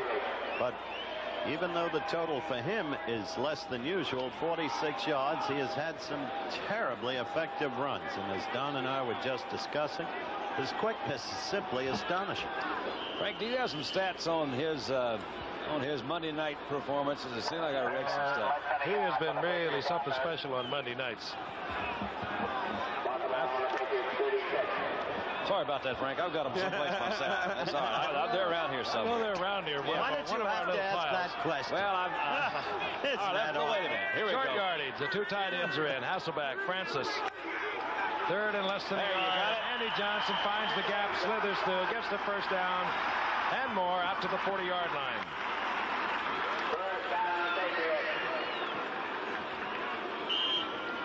Andy Johnson. You must remember that this team, New England, is very deep in nearly all areas. That they also have Ivory. They also have Calhoun, the in-betweener. Not quite big enough to be your big fullback, but bigger than the average halfback and a very effective football player. 1st and 10, New England. Andy Johnson over the right side. Give me a yard and a half, where it'll be 2nd down and 8. Answer your question, Donald E. Yeah, let me ask it again. Frank, you know, He has Frank, had 6 100-yard games on Monday nights and 11 appearances for a total of 1,049 yards. see there? I knew it was there. So that's something. 6. Why did you ask it at an awkward time? Well, Howard had his coffee cup on my notes. That's right. All right. I knew Frank knew. 2nd down 9. Earl Jackson, 29. Stanley Morgan, 86. Wide receivers for the Patriots. Grogan's in trouble. Yep. A lot of trouble. Gary Dunn was there first, and then Steve Furness, and they may be the tackles of the future for the Steelers. Furness, of course, has arrived, but he seems to be improving And just about every game he plays. No possibility of a fumble there, of course. The man had been down. Ball was dead. The first Steeler sack of the night, so New England has been protecting Grogan, but you don't sack him too many times. He'll take off and run on you. Now they bring in Lauren Taves, number 51. He alternates with Robin Cole at linebacker, but he's a little bit better against the pass than Cole. Russ Francis is split wide to the left. Now he's in motion. Flag is down. Should be a holding call against New England. As Grogan moves out to the 40-yard line, 10 yards short of a first down, of course. I thought it was Ichabod Crane for a moment. No, you didn't. Really. No, I did. No, that was Ham and Robin Cole that made that stop. You didn't think that. Look at him. He's angular, gangling. I think he's extremely athletic. Very good runner. Yeah, that's what I would say. He beat Oakland last year with his running in the very late going. Well, whatever it was, they refused it. Holding against New England, refused, fourth down. Out will come Eddie Hare, the punter for New England. Lynn Swan, great punt return man for the Steelers as a rookie back in '74. Look at that average. He hasn't done much of that lately. That's his. There's Lynn. He's been told to fair catch it. The Steelers have 10 guys at the line of scrimmage. They think Eddie Hare is slow. They try to block it each time. Fair catch called for and made, and there's a flag down back by Eddie Hare. Well, this is going to be a disputed call. They're going to call it in any event. You know, I didn't see that. I was turned down at this time to watch Swanee, and I didn't see it. Well, Jack Lambert and Jack Ham are both in all over Hare, and he's kind of chuckling. Yeah, now watch this closely. There's Lambert, 58. Well, that's all right. They can't. Oh, that was. No, he got him. What are you talking about? He got him. Well, watch it from this angle. All right. Judge it again. I'll tell you the reason they call that so quickly is that kicker is really vulnerable. He really is. Look at that. You can really. And they like to protect him. You could break a leg so quickly. He hit him. Yeah, that's a good call. He hit him, or did the kicker plunge into him? Well, he hit him is what he did, Howard, and they penalized him for it, and it's first down. Don't be truculent about it. I thought he went into... First and 10, New England. The ball inside their 45-yard line. Sam Cunningham, and Cunningham flies over the gap, and he explodes out to the 50. A gain of 5. It'll be 2nd and 5. Mike Wagner upends Cunningham. Sam Cunningham, he had a tough time getting off too. Well, he got off, I guess, pretty good in his rookie year. Second year, he broke a leg, but he's played the past couple of years and played it well. He had that big year in '77 when he gained over 1,000 yards, and he was over 750 last year. 2nd and 5, the ball just short of midfield. Andy Johnson over the right side. He gets 3.5 yards. It's going to be 3rd and about 2. Robin Cole in on the stop. I've been watching this Dwight Wheeler, and the rookie offensive left tackle, and he's really been doing a good job these last 4 or 5 plays. I don't really think that they're running any different offense right now than they would had Gray been in there.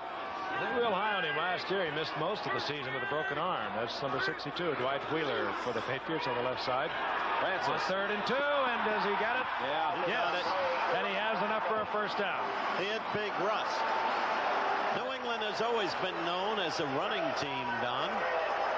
Tonight they're getting good balance between their passing and their running if you look at the yardage gained in both categories.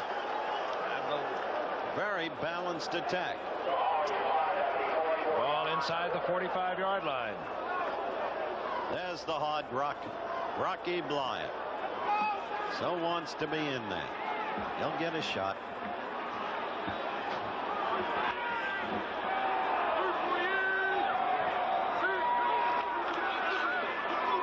A little flea flicker. Oh, almost. It was Stanley Morgan. I'll tell you, that was such a confined flea flicker that I don't think the Steelers secondary saw it.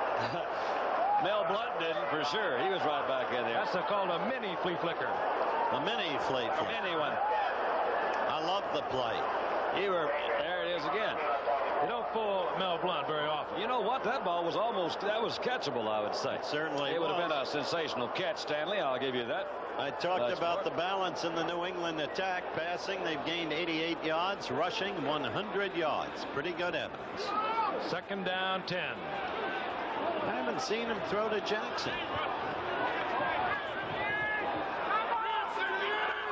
Steelers again threatening safety blitz. Then now they drop out of it. Grogan's already changed the play, however. They've done that a couple of times, Don. And they catch Grogan. Well, he evidently didn't get the defense he was looking for, or they didn't run the right patterns because nobody was there. He tried to get a little action out of those receivers by hand motion. Nothing happened. That defense caught up with him.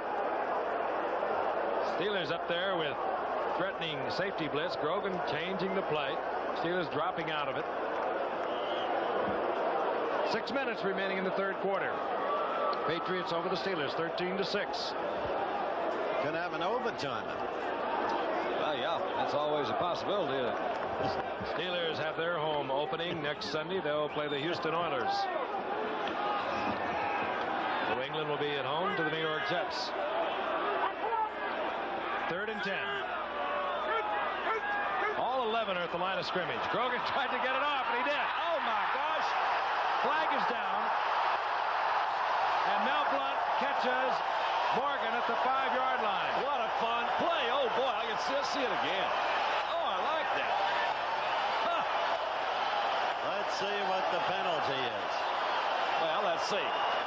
Illegal motion. New England, they'll bring it back. Grogan upset. He says, wait a minute. That time they threatened the blitz and they came with it. Grogan switched it up, which you do in a situation like that. Went for the fly, and they're going to bring it all back.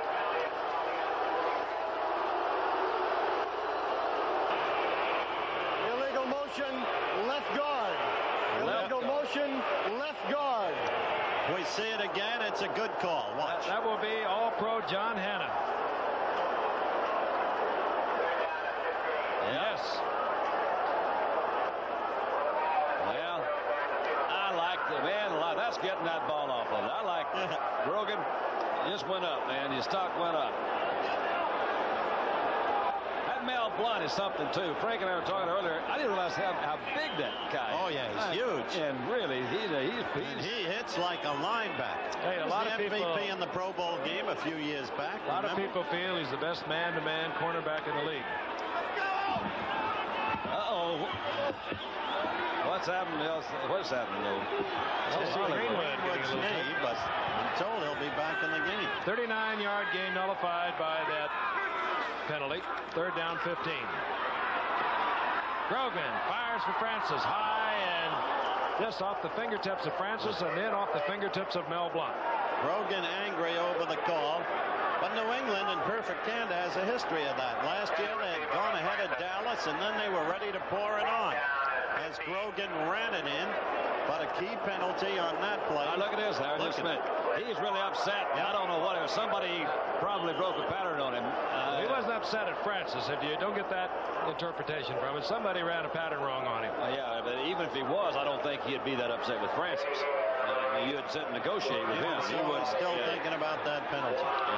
Eddie Hare, and this is Lynn Swan. Again, the Steelers will go for the block. They think Eddie Hare is a slow kicker. And he is slow. They almost get another one. Swan indicates the fair catch, lets it wisely go into the end zone, and it'll be a touchback, and it'll come out to the 20. That old boy can kick. 5:37 remaining in the 3rd quarter, and we'll be back. Gentlemen, tonight we're brought together here by two things we all love. Good food and light beer from Miller. I want to take this opportunity myself to tell you, I tell you, I don't get no respect. correct. Garçon, je dis saignant. Si elle est pas saignante, what is it? Meatloaf sandwich and a light. Gentlemen, as we all know and appreciate, light has 1/3 less calories than a regular beer, and it's less filling. But the best thing is it tastes great. Less filling. Gentlemen. Hey, Deacon, pass the roll. Hey, Charlie, that's my beer. No, this is by your Bronco. This is my Bronco. That's my beer. What's wrong with you guys? Hey, Bubba, you want the peas? Hey, you gonna eat all that? Just showing off. Gentlemen, in closing, I'd like to think I speak for all of us, but I say if it wasn't for light, I wouldn't be where I am today. Hey, you're for Paul. Light beer from Miller. Everything you always wanted in a beer, and less. Tuesday, they're fighting to save lives in the life of a hospital. A movie preview, The Lazarus Syndrome. 5:37 remaining in the third quarter. Frank Gifford along with Don Meredith, Howard Cosell. We'll also be traveling to Denver for Denver and Los Angeles on Thursday night. And a week from tonight, it'll be Atlanta and Philadelphia at Philadelphia. So hang around, be with us. 1st and 10, the Steelers. Flag is down. You saw the movement. Bradshaw gets it off to Harris, and he made a great scooping catch. Hey, that also, he made I think, a good come off there, too. Franco, he was trying to go downfield, hit his safety valve. They had him pretty well covered downfield. Got to give Bradshaw a lot of credit. He was limping to the line. Remember, he had the damaged toe in the first half, was sidelined the latter part of the second period, underwent x-rays, proved negative. Sprained toe. Here's the call coming up. Offside, defense, refused. 2nd down. Again, Terry Bradshaw given the option of having a 1st and 5 or a 2nd and 3. And he decides to go with his, well, Sam limping a little, 2nd and 2. line. And he takes the yardage gain. Terry's tough. You don't have to worry about him. Franco Harris. Oh, he's piled up right side over there. Oh, Lunsford Julius Adams was there. Mel Lunsford. That's a tough team to run on. It'll be 3rd down and 3. This Sunday, we will have a baseball special for you. Sunday afternoon baseball, a game to be picked depending upon the pennant races. Check your local listings for the game and time in your area. Getting down to the end now in baseball. Cincinnati hanging in there. Montreal trying to hang in there. Montreal won a twin bill today. Pittsburgh split with the Phils. 3rd and 3. Pitch out. Franco Harris. No way. And alive. Julius Adams sliding out there. Number 85 on the defensive end spot. And number 71 was also there, Ray Hamilton.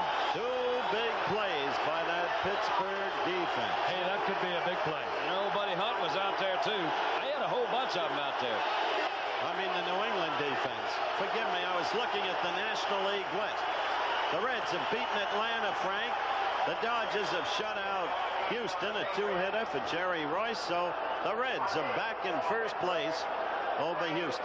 What has Seaver got now in consecutive wins? Is he still running it off? No. Well, he's still a good guy. Greg Colquitt. Stanley Morgan at the 33. I got to stay on top of that a little better. Well, it's all right. Get football season, I get fired up about this. We'll be returning to Foxborough in just a moment. Morgan shaking up on that punt return. He appears to be all right, moving to the sideline. And we forgot to remind you, our telecast is presented by authority of the National Football League. It's intended for the private use of our audience. Any rebroadcast or other use of this telecast without the express written consent of the National Football League is prohibited, so don't use it for anything. Used to be my job. Yeah, you blew it. I know it. I'll do better.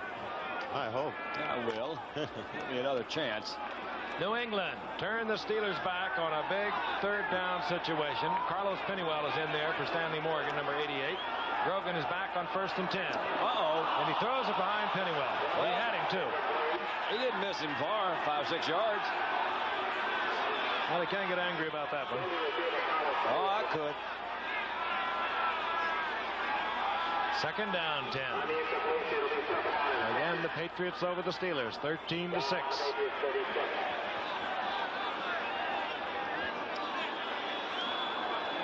Well, you know that 40 shot that one, don't you? Jack, John, and Rocky. That's because he's growing desperate. I know it.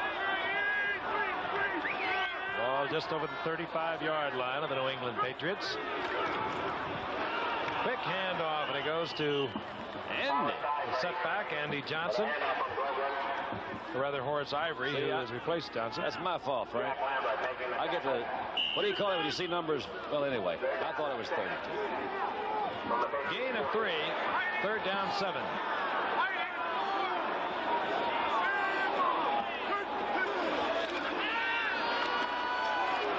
Good protection, but no receiver open, and getting in there was Gary Dunn. He really did have them covered. He had 4 receivers out, and man, they had Steelers all around him. That's Gary Dunn. They look for big things from him. He can play all 4 of those positions along the line. 3rd-year man out of Miami of Florida. 6'3", 250-pounder. Gary Dunn. You're going to hear that name a lot of years to come. Got word that Morgan bruised his back, but is expected to return. Here is Andy Dunn's disciple, Eddie Hay. You think Eddie Hay is getting a little shell shot back there, the rookie from Tulsa? Steelers put 10 guys at the line of scrimmage, and they don't make any bones about it. They're going to try to block it. He's hurrying. Then Swan. He is kicking it, too. Fair catch called for, as advised by Chuck Noll. He does not want to lose Len Swan. Swanee doesn't like the fair catch, but he does at the 31-yard line. The Steelers will have the ball there when we come back. 29. The Vancouver Whitecaps battle the Tampa Bay Rowdies for the NASL title Saturday on ABC. Back in Foxborough, capacity crowd over 61,000. AFC's Eastern Division champion New England Patriots leading Super Bowl champion Pittsburgh Steelers 13-6. Steelers 1st and 10. The ball at their own 31-yard line. Bradshaw limping away from the center, looks out to Franco Harris, and Franco Harris upended about the time the ball got there by Mike Hawkins. Once again, there was no one to throw to. Coverage was excellent. Yeah, it's just reversed. The time before, it was the Steelers that had all of the Patriots covered. This time the Patriots did the same thing for the Steelers. Quickly, some more baseball scores. Angels beat the White Sox 6-5. Kansas City behind Dennis Leonard, suddenly red hot, blanked Minnesota 1-0. Angels lead by a game and a half over the Royals, who continue hot. Yanks crushed Boston 10-6. Guidry won his 9th in a row, 15 on the year. Baltimore, they're incredible, won a twin bill from Toronto. 2nd down 10. Franco Harris. Franco Harris frustrated a little bit tonight. Ambles for about 8 yards. It'll be 3rd down now and 2. L.C. Greenwood, we understand, is out for the night. He has a sprained knee. That's bad news. He perhaps is the best of the front 4. That's all the front 6 of the Pittsburgh Steelers. This team is really injury riddled. They marked the ball at the 38-yard line, so it'll be 3rd down and 3.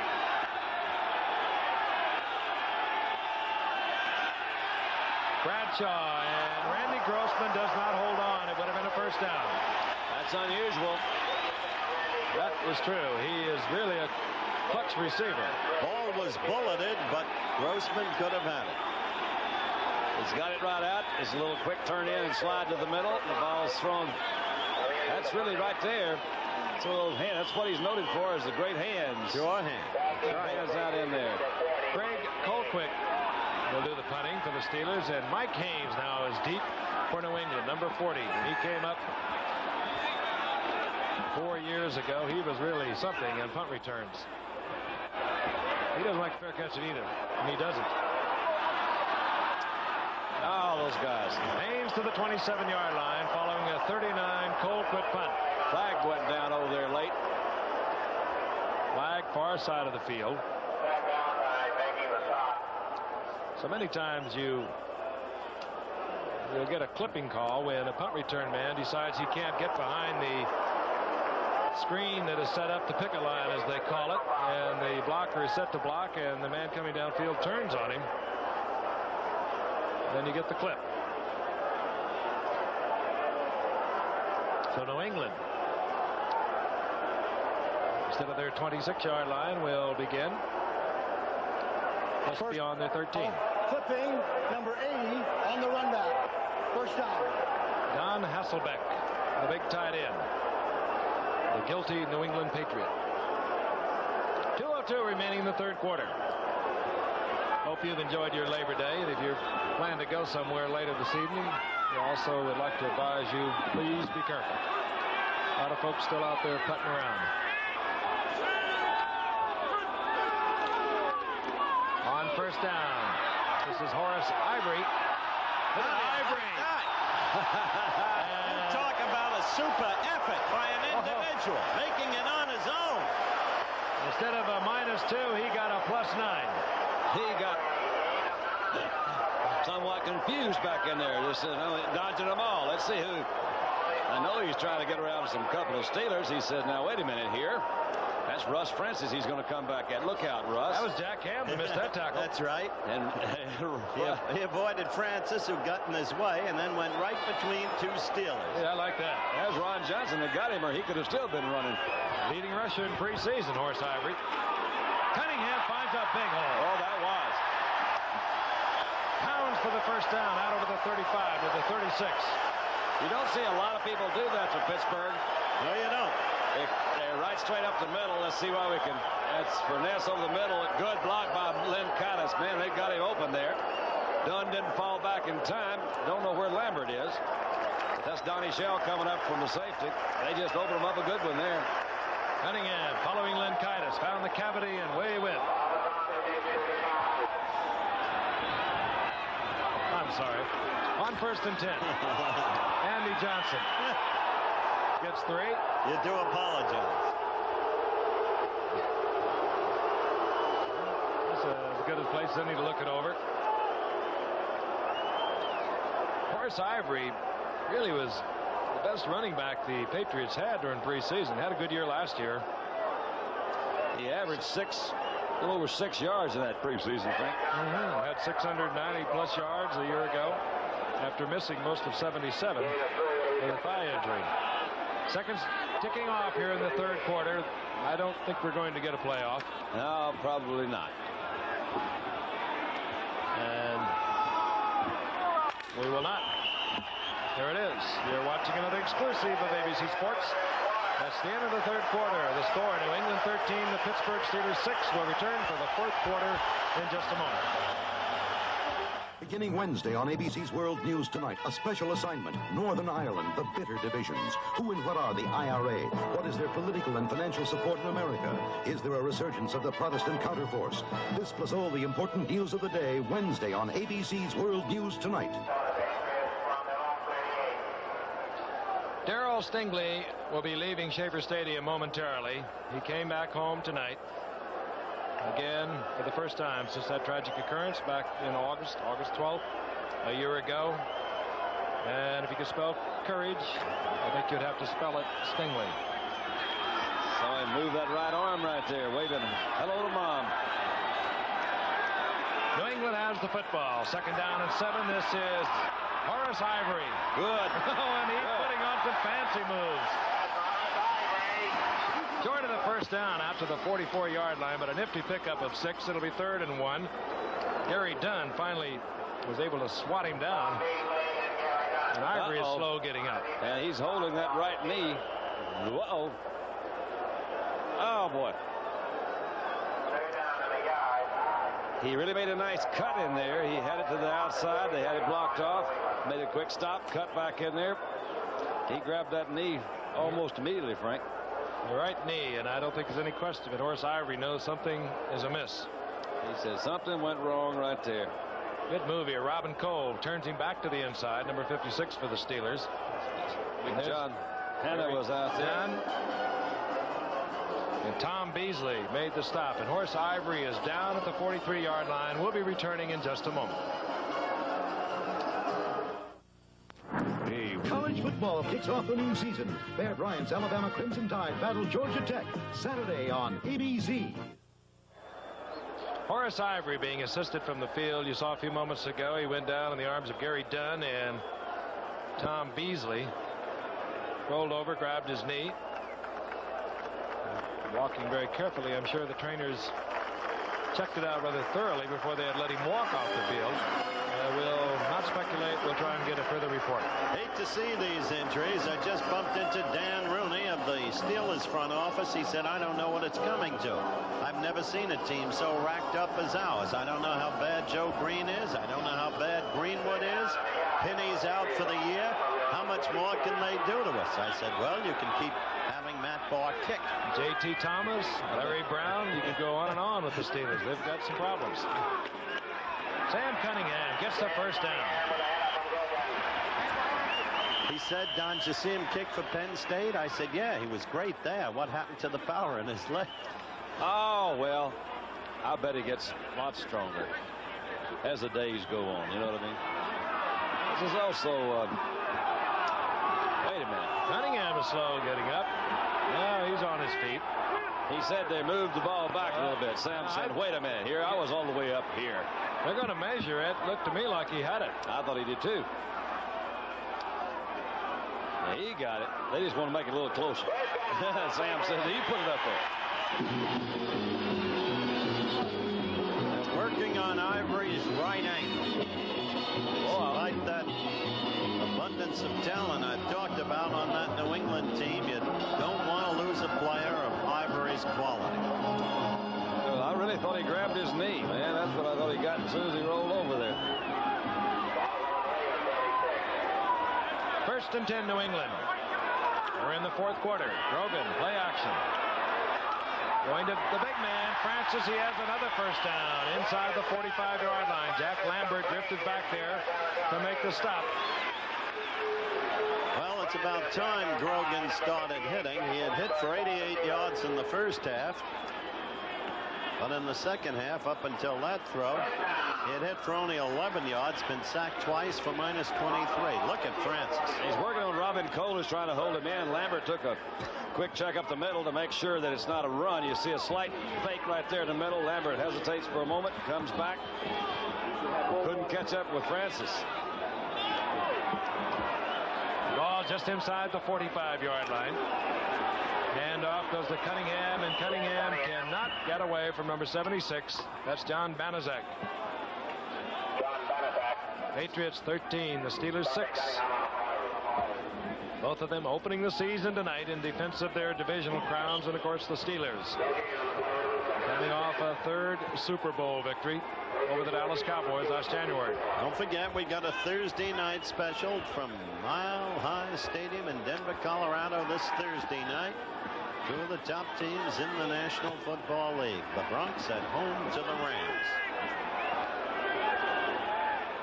2nd and 10. Cunningham gets to the outside, and he finds a big opening. Flag down. Boy, they're going to really be upset on this one. Oh, that's some nifty running, but again, the flag is down. A couple of flags are down. You like to see Sam Bam go. He's kind of a fast Larry Zonka. Probably was that cutback block. There's another new rule, too, that, let's see. Yeah.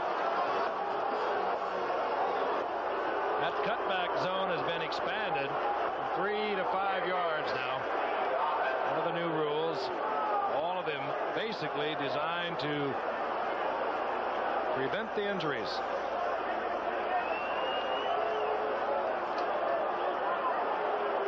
That's a big break for the 43. Here's the call. Crackback block, crackback. Number 88, 15 yards, still 2nd down. Carlos Pennywell, the wide receiver, as it generally is when you get that call. Ivory, we've been told, has twisted his right ankle. I'm sorry about that, but I'm glad it's not the knee. He will not be back tonight. Ball all the way back to New England's 43-yard line, where it's 2nd down and 23. That's when you get a pretty good pass rush.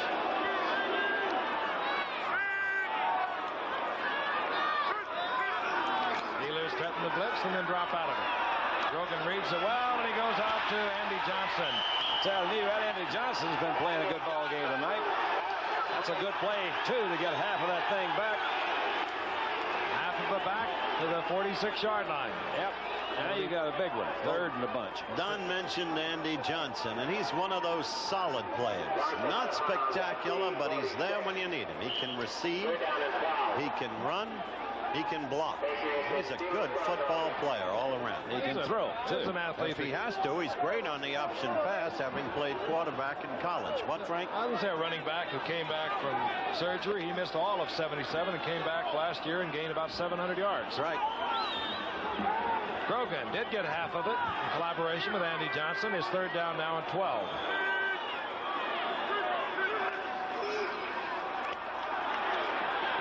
Look out, too high. Oh, and that's Mike Wagner with the interception. And a flag goes down.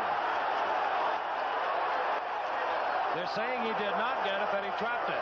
One official had a better view than the other. He said, no, he trapped it. There's also some words going on out there with Francis and that appears Ron Johnson. Had a slight disagreement. It's incomplete. There is no foul on the play. Pass incomplete. Fourth down. The flag went down to mark where I suppose that Wagner went down. Yeah, he's right. Look at it. It's on the ground. Man. Perfect call. Yeah, that's great. That's why they're down there on the field, isn't it? I'll tell you, they get a lot of criticism, but more times than not, they are right. They are really in a fishbowl in this modern day of football. Replays. Our little guys down there are great technicians, running things back and forth, checking them out. Fourth down, Lynn Swann at his 12-yard line, winning the punt of Eddie Hare, and Eddie Hare got off a beauty. And it bounds into the end zone. The Patriots could not get to it.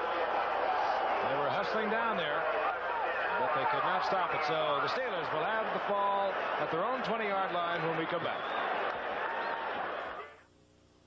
They say I'm rough, they say I'm mean, but that's the toughest Steeler I've ever seen. There's only one Steeler I trust with my girl, and it's none of you guys. Uniroyal presents the Steeler Radio.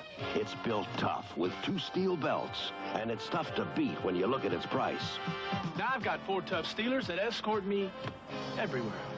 The Uniroyal Steeler. You want a tough tire at a price that's fair? You want Uniroyal there. Here's to good friends. The key's supposed to be under the steps. I got it. Hey, here's a note. Gentlemen, my country estate is at your disposal. There might even be a little something in the refrigerator. Regards, Hank. Let it be low and brown. Low and brown. When you want the taste of a truly great American beer, tonight, let it be Low and Brow. Here's the Hank. Wherever he is. Low and brown.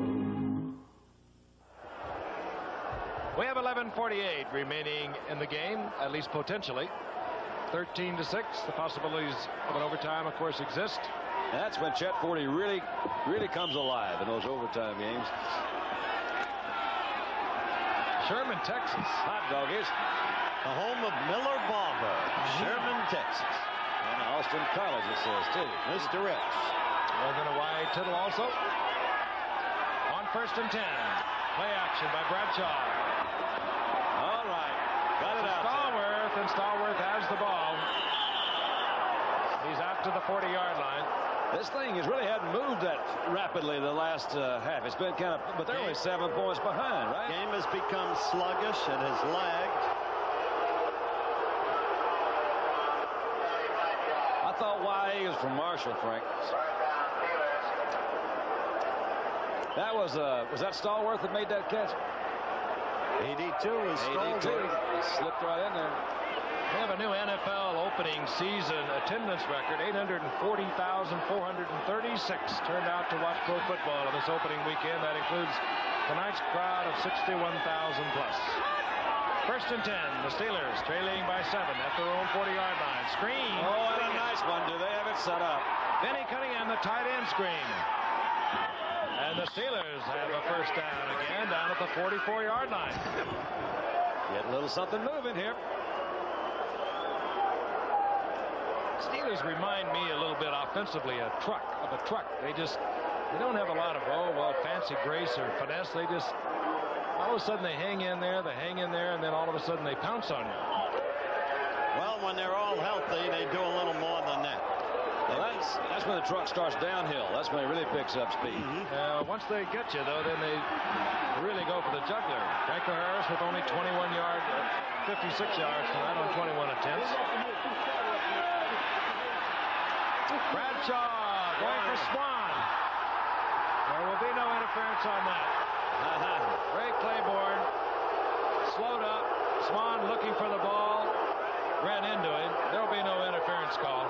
I always think this is a smart move anyway, because the defensive back, you see, Swanee's coming down. He's got him in good position.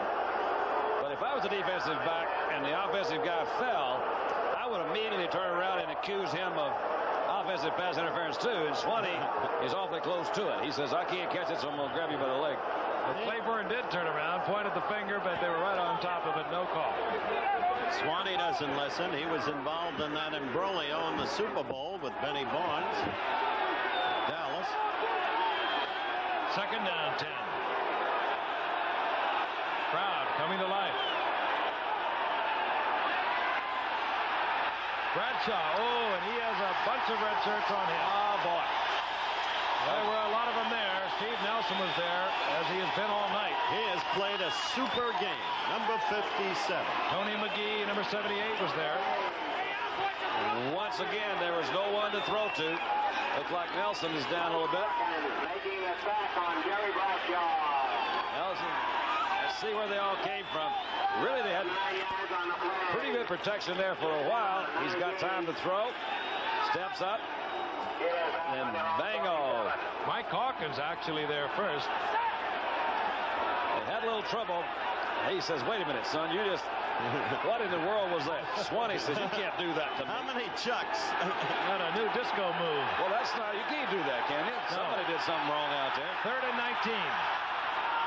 Bradshaw hangs it high. And incomplete. Ray Claiborne back there battling. And that was the same Allworth. It's the same twosome that got it going the play before. And Swanee just slung him down. Let's see what happens this time. Swanee's getting a real workout now. Tell you, you will not run away from Ray Claiborne. I'll tell you that. That Swan does go for the ball, doesn't he? He really gets up there. Claiborne out of the University of Texas was electrically timed at 9.4 for the 100. He can move. Frank Oakland will kick. Deep is Mike Haynes for New England. Oh, that's a beautiful kick by Oakland. And what about He puts it out of bounds at the 4-yard line. 49-yard punt out of bounds at the 4. That'll tell you why more and more teams are drafting punters. They're not trying to create them. He was a 3rd-round pick out of the University of Tennessee last year. And he does put the New England Patriots in a lot of... Winter Olympics exclusively on ABC. Can America's Jim Denny win the gold at home? And Lake Placid is not that far away, either geographically from where we are, or chronologically. Innsbruck does not seem that far away either. New England leading 13-6. Greg Colquitt put the ball out at the 4-yard line. They have a 1st and 10 at their own 4. Cunningham given the assignment to get it out of there, and he gets about 3 yards. Steve Furness made a good move inside there, trying to get him deep. Just barely missed him. Look at that graphic, how even the time of possession has been between the two teams thus far in the contest. We're at 9:27 and beginning the countdown. Second down, 7. First-year coach, Ron Earhart. Andy Johnson. Ooh. Boy, there are some violent collisions when they turn that corner. Jack Ham hustling over there, number 59. If they don't get a first down here, Frank, the Steelers have been charging 10 guys all night anyway on this punt. And although the rookie has punted really well, he's going to have his first shot at one that's really backed up in his own end zone, leading by 7 points. So I would say this would be a big one they'd like to have. Well, there's a Steeler down out of bounds. It's Ron Johnson, who's off on the side. There he is, number 29, a second-year man out of Eastern Michigan who really came in and did a great job for the Steelers coming up last year when J.T. Thomas couldn't play. And I'll tell you, J.T. Thomas is not ready to play again. He's the backup man to Ron Johnson. Well, he's been hurt again. He was looking great. Sprained knee. They're hurting in that secondary. As a matter of fact, they have, as you said, an enormous number of injuries. Hurting all of them. Dwayne Woodruff, number 49, has come in for the Steelers. He's one of 5 Steeler rookies. Interesting thing about these Steelers, there's not a player out there that was not signed originally by the Steelers. 39 of them were drafted. 6 of them are free agents. Interesting, isn't it, when you consider that the 2 teams that went to the Super Bowl are all homegrown, the Dallas Cowboys and the Pittsburgh Steelers. They've drafted wisely, searched the free agent market. Well, Ron appears to be all right. So do the New England Spirits. I noticed that myself. Little snake dance, they call that. 3rd down 5. Should have mastered that move when you were playing. It's an important play for New England. That really is. Lead by 7. They go with a quick count, and they get a safety blitz and almost a safety. Grogan all the way back, and now the pressure is really going to be on the rookie Eddie Hare, because New England is not going to be able to kick from a spread punt in this 4th down. Let's look at it again. Full blitz. They bring him on. Donnie Shell, number 31, is the guy that comes from the safety, and nobody picked him up. And you're right, they almost got a safety. Grogan struggled out of that end zone to keep from giving him 2. You might wonder whether that would be a good thing. Go ahead and give him 2 and come back out and punt. Give that a little thought. Yeah, Grogan had a lot of things on his mind. And not with 8:22 remaining. Okay. All right, Eddie Hare, who kicks with 2.5 steps, will not have to kick from a tight formation. They will not get good coverage, although Swan has been instructed to fair catch the ball. He may get a chance because they won't get good coverage. That was a heck of a punt. And he did not fair catch.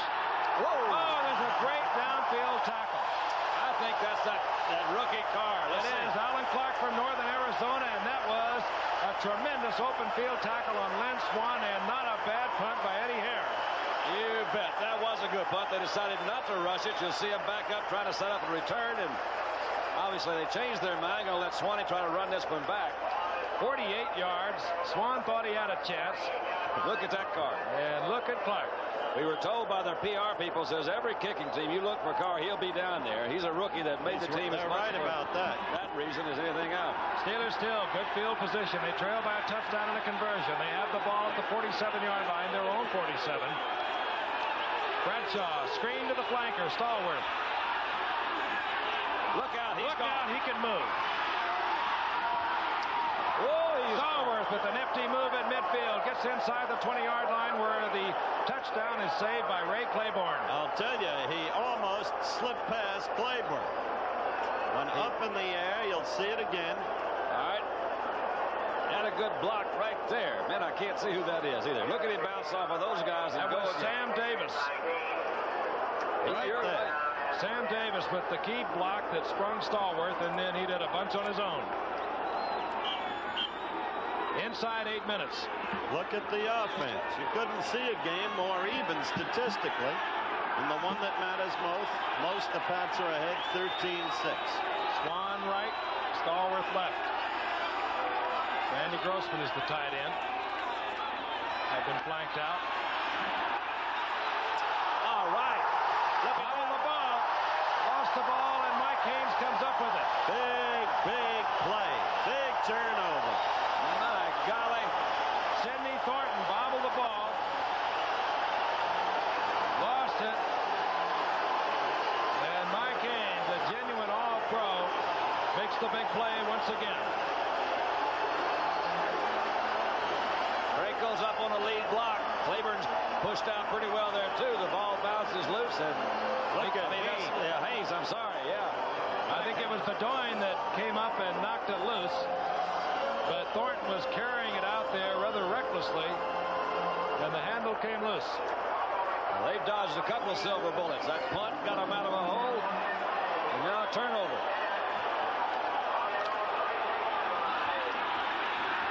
Haynes, that away. Arizona State, and he has been superb all 4 of his pro years. And here comes Sam Cunningham. Line of scrimmage, and that's about it. Maybe even lost a half a yard. It'll be 2nd down and 9. 2nd down and 11, rather. Everything in this game is even except for the score. We're going to pause 5 seconds quickly and allow our stations along the line to identify themselves. You're watching WTAE-TV, Channel 4 in Pittsburgh. I just thought of something. How can you pause 5 seconds quickly? I don't know. Anyway, those are the people that are bringing you the game. 2nd and 11. Grogan, down he goes. It was Gary Dunn who got to him first. He is slow getting up. Beasley was also there. This was not the best series of downs in the world as you look at this play again, to be conservative. Yeah, I like that Gary Dunn. But look at him done. He made a good release right there at the front. That's Linkatis tried to block him. Just pushed him aside. And he's rushing right on back. Yeah, Gary Dunn plays with a whole lot of intensity. 6-yard loss. It'll be 3rd and 16. Dunn playing in place of Green, who got hurt in the warm-up before the game. L.C. Greenwood went down a little later on with the knee. The Steelers are hurting in their front 4. Cunningham on the flare. And he maybe gets a couple yards, 3 yards, and New England's going to have to punt again. There's Mike Haynes. Boy, that kid can fly. The 2 of them, Haynes and Claiborne, 2 of the men we found in the administration building before the game visiting with Darrell Stinger. Here's Eddie Hare again under pressure. Good athlete from Tulsa, was drafted by Montreal as a baseball player right out of high school. And Lenny Swan standing back at his 40-yard line. They go for it, and either they got a finger on it or he just lost it off the side of his foot. They've been pressuring him all night, making him hurry, and they're going to mark it at the 34-yard line. I thought somebody got a piece of it, Frank. I think he lost it off the side of his foot. I really do. I think he really? I think he just was a hurried drop. Looked like to me he hit it off the side of his foot. Who knows? He's a rhythm kicker at 2.5 steps. It won't be long before he gets it down to 2. 1st and 10, the Steelers. Again, they have the ball. Good field position inside the 35-yard line of New England. 4:54 on the clock. Steelers down by 7 points. I get the feeling that really made a lot of difference right there. Bradshaw going for Swan, or rather Stallworth. He has it. Steeler 1st down at the 22-yard line. Hamilton out at the moment, little dizzy, a little bit shaken up. Bradshaw limping more noticeably. You know, just saw a catch by John Stallworth, and just in watching the Steelers, as I have over the past 5 years, he had a lot of nagging injuries for the first 3 or 4 years, and then the last 2 years, he has been superb. And it's not a coincidence that those have been the best 2 years of Lynn Swan's career. He doesn't get that double coverage anymore. On 1st and 10, Bradshaw wide open. I'll be darned. How did he get Sidney Thornton? Well, they have a way of doing it. Rolled out of the backfield. He should have been picked up by a linebacker. They probably totally ignored him because he is not known as a receiver. And he was wide open. He was wide open. My gosh, this thing, I told you, that thing, you can just feel things. I just knew that was going to be it. We're going to be here for a while. We are a conversion away from a tie ball game. Matt Barr. He missed his first attempt tonight. Granted, it was a bad snap.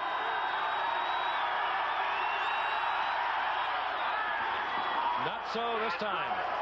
We're tied at 13 with 4:09 on the clock. All right, let's see if we can pick it up. I'll tell you, they gave you play action, Don. That helped. Well, I didn't see. Thornton just came out from the other side of the backfield. The fake was to Franco, and somebody just missed him. That's all. You're right. He watched that one in, didn't he? Oh, he looked it over. We'll be back in a moment.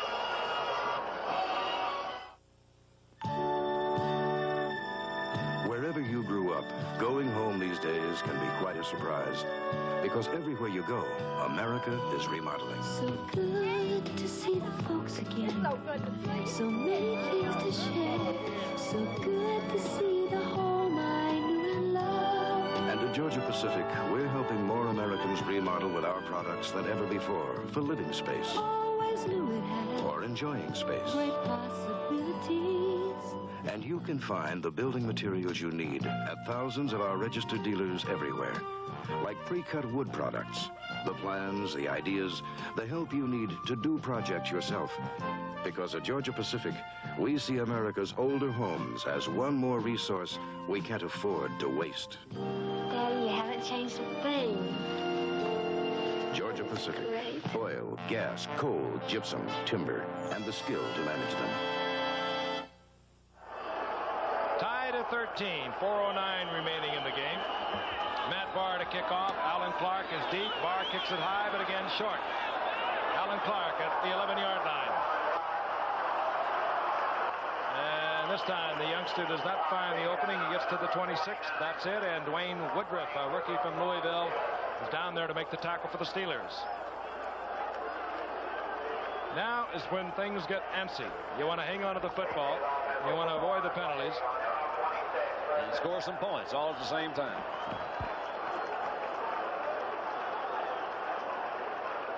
Well, if ever New England figured to win a game, was positioned to win a game against the Steelers, this was it.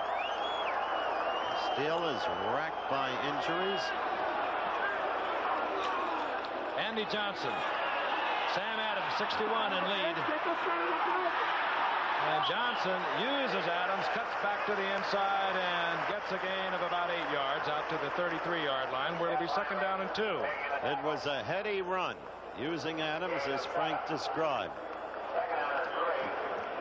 3:37. Not counting. They mark it inside the 33, so we'll call it second down and 3. There he is, 6'5", 205-pounder. Howard has already told you he's just a good little man at about everything you need done on a football field. Earl Jackson in motion.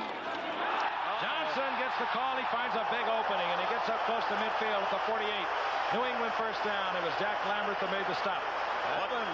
Let's see. I think this is going to be overdone. Look here. Good block by Adams. Nice one by Hanna coming in on the inside. Little lead block. Also by Cunningham. They just knocked him out of there. Hanna buried Lambert. He did. Hanna is a great player. Likes to complain a lot. Likes to talk a lot. But out on that field, nobody better at the position. Not in the whole league. And he's rather large, 265. First and 10, the ball at the 48-yard line of the Patriots. That's Russ Francis in motion. Sam Cunningham. Nowhere to the left side. He's going to lose about 3. Tom Beasley was there first, I believe, along with John Banaszak. The guy will take the rap if New England loses. There's John Smith, the Britisher, getting the leg ready if they can get to field goal position. Should the Pats lose this game, the guy will take the rap in the New England press as the guy's been getting it all along. Steve Grogan. Second down, 13. And I believe Grogan again anticipated a different move by either Francis or Cunningham. Or Jackson. Or maybe even Cunningham. Cunningham was out in that pattern too, Frank, coming out there. I don't know what he was doing. And we're going to get the 2-minute warning. It's all tied up at 13. Defensively, Lambert will go over and chat with Chuck Noll. Grogan has already moved over to his sidelines to talk it over with Ron Earhart. Yankee Stadium. We lined up these 40 American cars and left their lights on for 1 hour, 2 hours, 2.5 hours, and then they all started. They all had maintenance-free diehards. The diehard. It batted 1,000 in Yankee Stadium. Only at Sears. Here's to good friends. A toast. Here's to a vanishing breed. Bill Evans, bachelor. End of a perfectly good ladies' man. To Bill Evans, a free man. 13 more hours. And you want the taste of a truly great American beer. Tonight, let it be low and brow. Speech! Speech! Come on, you guys. You're beautiful.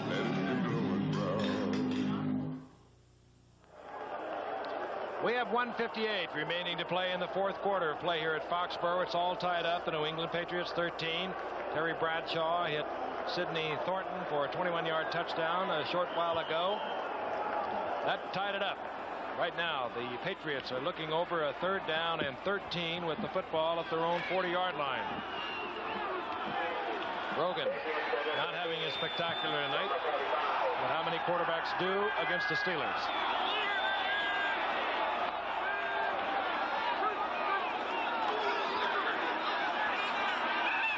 Ball is deflected and up in the air.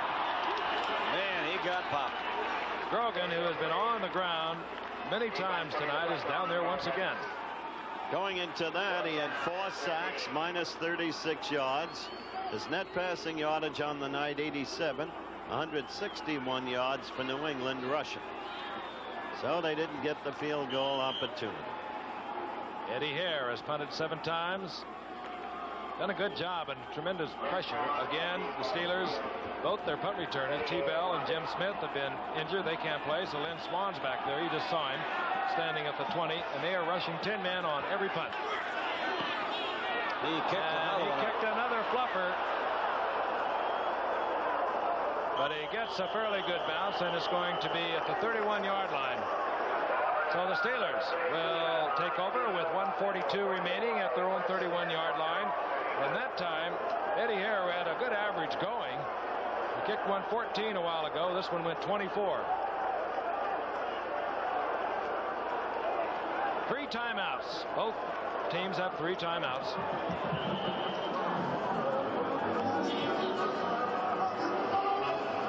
Steelers again will be home in Pittsburgh next week against the Houston Oilers, and the New England Patriots will entertain the Jets here at Foxborough. Now we're having an indication of a referee's timeout. I think they're trying to quiet the music a little bit. It's a little noisy down there. We were down there earlier this evening, and the speakers on the sidelines would make it very difficult for the quarterback to call his plays. And that was the situation. We're ready to go.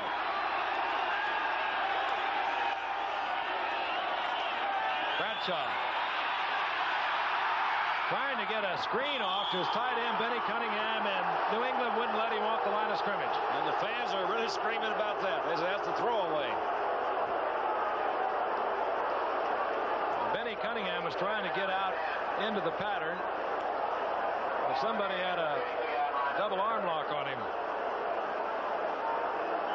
Bradshaw definitely hobbling all second half, definitely hampered. Has to have affected his efficiency. Yet Pittsburgh hung in there with defense, even with Green out, Greenwood out, Pinney out. Really remarkable under the circumstances. 2nd and 10.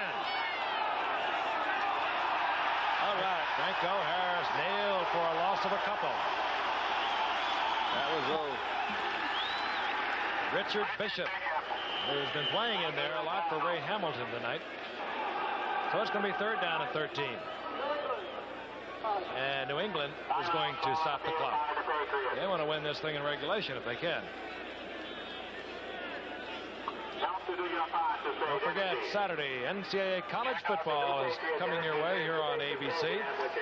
That'll follow the Soccer Bowl, which will match Vancouver, who had that big victory over the New York Cosmos this past weekend.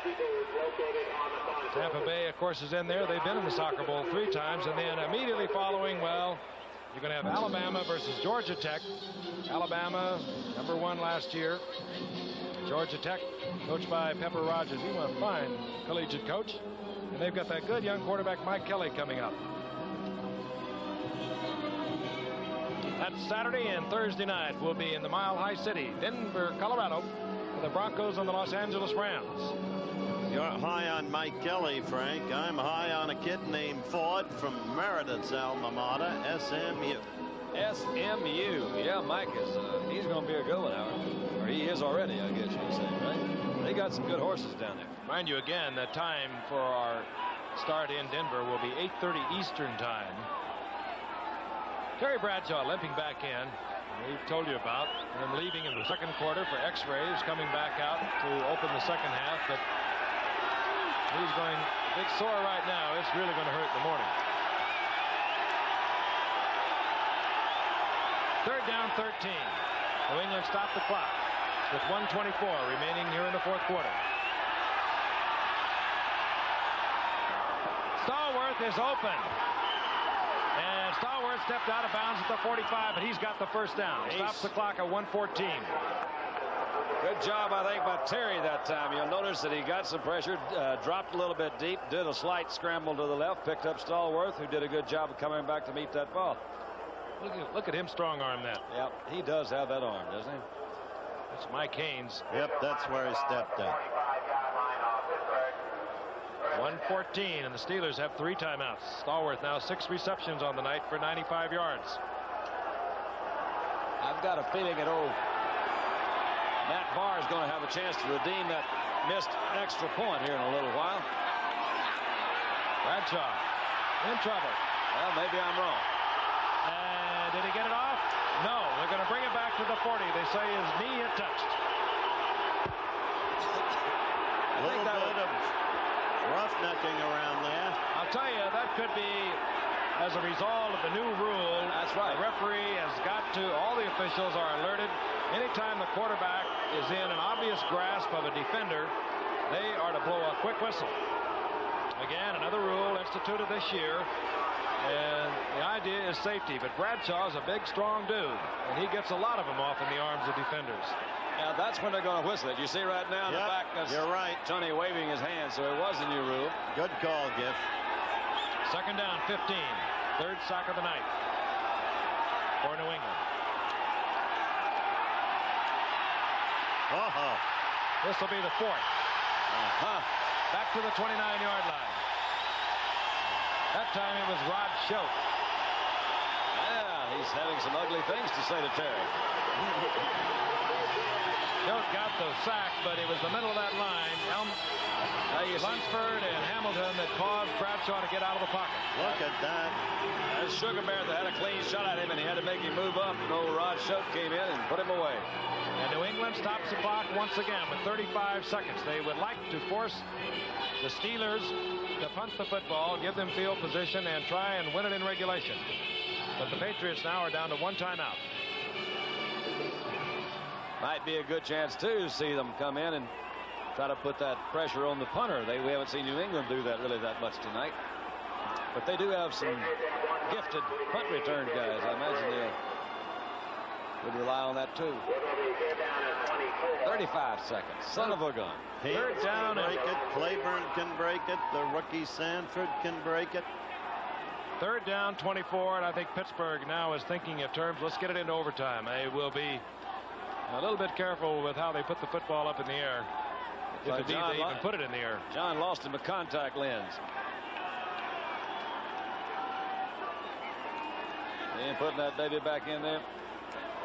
That's really done a lot. You know, a lot of players that wouldn't be able to play if it wasn't for contact lenses. They've got them now where you can put them in there and leave them. 3rd and 24. Stallworth comes in again. New England now with 1 timeout.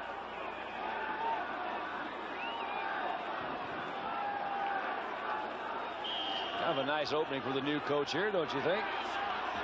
I'm not so sure. Well, I mean, at least he's right in here, you know. I mean, they've got a lot of action going. As quickly as they cheer you, they can boo you. If Ron wins the game, he's a temporary hero. If he loses, it's just as quickly a go. Well, a little confusion on the field. Now we're ready to go at 3rd and 24. 35 seconds remaining. Bradshaw will put it in the air. Maybe. Oh, and they're going to get him for throwing it away, I believe. Yeah, I think they are too. There was a receiver fairly close, but it was an underhanded toss. Tony McGee was breathing down Bradshaw's neck, and they're going to get him for throwing the football away. And I'll tell you, that could help. 27 seconds left. He was trying to spring out to the outside, looked to me all along there. But that was a good move by McGee. That little roll to the outside. Bishop's coming in there. Boy, McGee, look at those strides McGee's got. Yep. Golly. He said, I don't want that ball. That's a tough penalty because that is also penalty plus loss of down, and that means it'll be 4th down, and Craig Colquitt will be punting from somewhere around the 10-yard line. They put Stanley Morgan back in to receive the punt at the 36-yard line. You did have to speculate that New England's going to go for it. They have one timeout.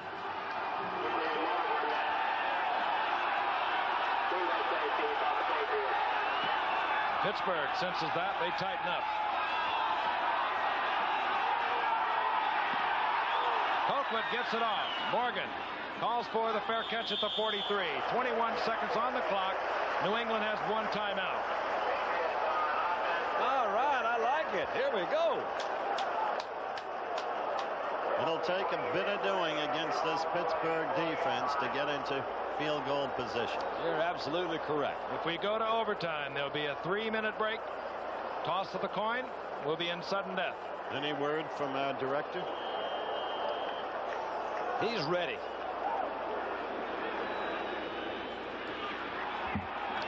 "21 seconds and one timeout." The receivers are Harold Jackson, splitting now to the left. Out to the right comes Stanley Morgan, the tight end, number 81, Russ Francis. Francis wide open, and again Grogan under pressure, was pounded to the turf once again. Could not get it to him. But the crowd is taking it out on that young man, and indeed, as I poked my head out of our booth a couple of minutes ago, a writer on the Boston Globe said, why don't they put in our quarterbacks? Well, those things happen. Meaning he's taking it out on Grogan.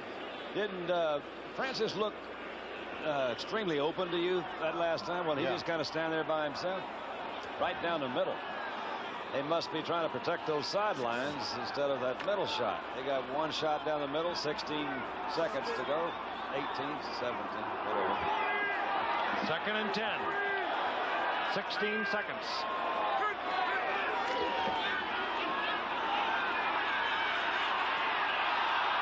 That's it. Grogan had the time that time. There were no receivers open. He's dropped back at the 38-yard line. Loss of 5. John Banaszak was in there. Tom Beasley, number 65. Banaszak, 76. They were both there. Now you got to consider, well, now do you want to really take the chance because you don't have that much time? Maybe they decide they're going to use it, aren't they?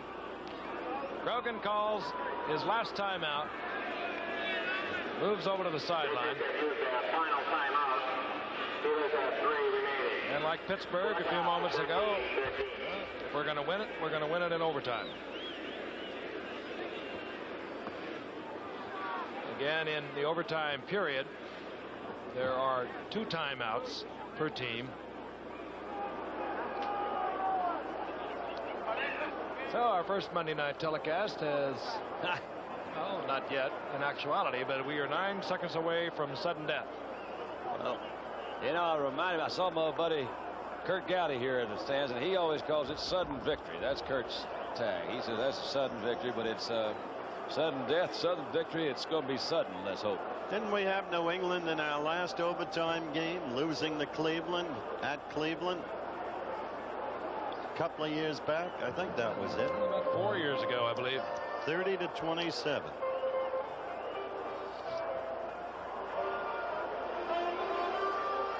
So New England got on the scoreboard first. It took a long time for the Steelers to come back and tie it up, which they did on a 21-yard touchdown pass. Bradshaw to Sidney Thornton. And they have been back and forth in midfield. The remaining minutes of here in the fourth quarter. And once again, as we go into sudden death overtime, there will be a 3-minute period. There'll be a coin toss, and they'll play to the first score.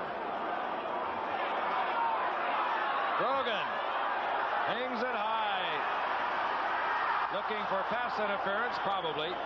Doesn't get it. Russ Francis was down there with the entire Steelers secondary. And there's time for one more of those plays.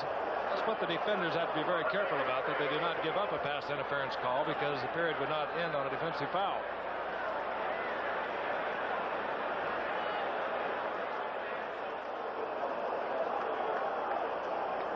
New England, they were 11-5 last year. The Steelers 14-2. They lost only to Houston and Los Angeles.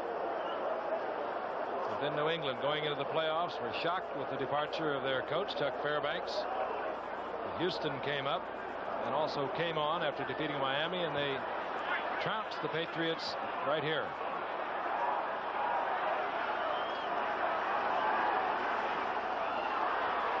And is picked off by Dwayne Woodruff. Oops, Dwayne fell down. Regulation time is over. I think you're still going on, Frankie. Lateral. What is going on there? Now it's over. Well, it kind of summed it up, didn't it? Yeah. So we are going to go to overtime. There will be a toss of the coin.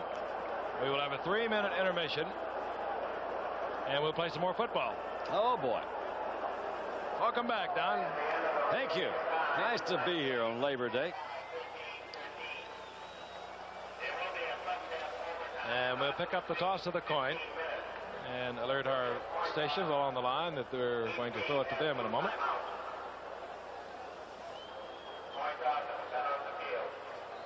Jack Lambert's out there.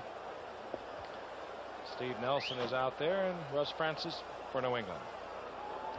Now Joe Green, defensive captain, comes out to join teammate Jack Captain Lambert. Green will call it in the air, please. He called heads. It is tails. New England has won the toss. Which goal will you defend? New England will receive the football. They did at the opening of the game. They went the length of the field and scored. No. There are your game stats. First downs, Pittsburgh a slight edge. Rushing, New England the edge. Passing, Pittsburgh a big edge. Frank? We'll be back after this word from our local stations. Sunday, Cheryl Ladd and Henry Winkler host the 31st Annual Emmy Awards. We always wanted to see San Francisco. Now we can. Now on TWA, everyone can get 30 to 50% off all over the U.S. I'm getting half fare to California. We're finally going on a second honeymoon. Yeah, finally. Everyone can get up to 50% off on TWA all over the U.S. But book now. Seats are going fast. We're going on a second honeymoon. Come and fly away on a super holiday. TWA.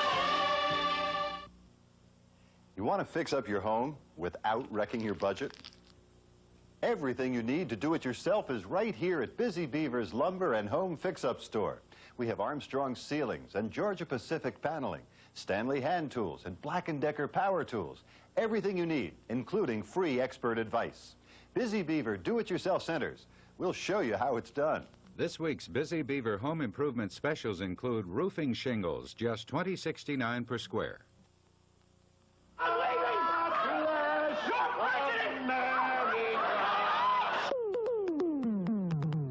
We're still the one. It's all up here. Ah, cut it out. I ain't got nothing up here. It's all down here. All in the Family premieres Monday, September 17th at 5:30. You're still having fun, 'cause Channel 4's the one. Still the one. WTAE TV Channel 4 Pittsburgh. Steve Grogan and the New England Patriots, along with the Steelers, must labor on. Actually, here in the East, it is no longer Labor Day. Jack Lambert, he's labored a little. All tied at 13 after regulation play. Chuck Noll looking for his 100th overall victory as a professional coach. Entering his 11th year of play, a remarkable record. It all got tied up this way. Sidney Thornton comes out of the backfield, number 38. New England overlooks him. Well, why shouldn't they? Sidney Thornton has caught 6 passes in 2 years. This was a big one. That tied it up. 21 yards. Bradshaw to Sidney Thornton. Bradshaw playing on a damaged toe. Barr, the rookie from Penn State, added the conversion. And that's where we are. All right, down to it. Let's go down to it. I'll tell you what. Wait a minute. Wasn't Denver, Minnesota our last overtime game? That's right. A year ago. Yeah, that was our last one. Now at the very top of the telecast, Don Meredith in his discussion of whether or not New England had a quarterback problem told you that the fans were not happy with him. He's been getting his rips in the newspapers. And if he had not had a decent first half, Don suggested we might see Kavanaugh on in the second half. But you're not going to see a new quarterback now in the overtime. Hey, Grogan is 11 for 31, but he's also has been on his tail about 11 times also. Oh, yes. He has not had any passing room back there to speak of. He's been lucky to get off as good as he has. Matt Barr kicks it off. Alan Clark, the rookie from Northern Arizona, is deep, but it will not get to him. Taken there instead by Rick Sanford, the #1 draft pick out of South Carolina. And Sanford gets it out to the 27-yard line. So here we go. Hope you don't have anything big planned early in the morning out there.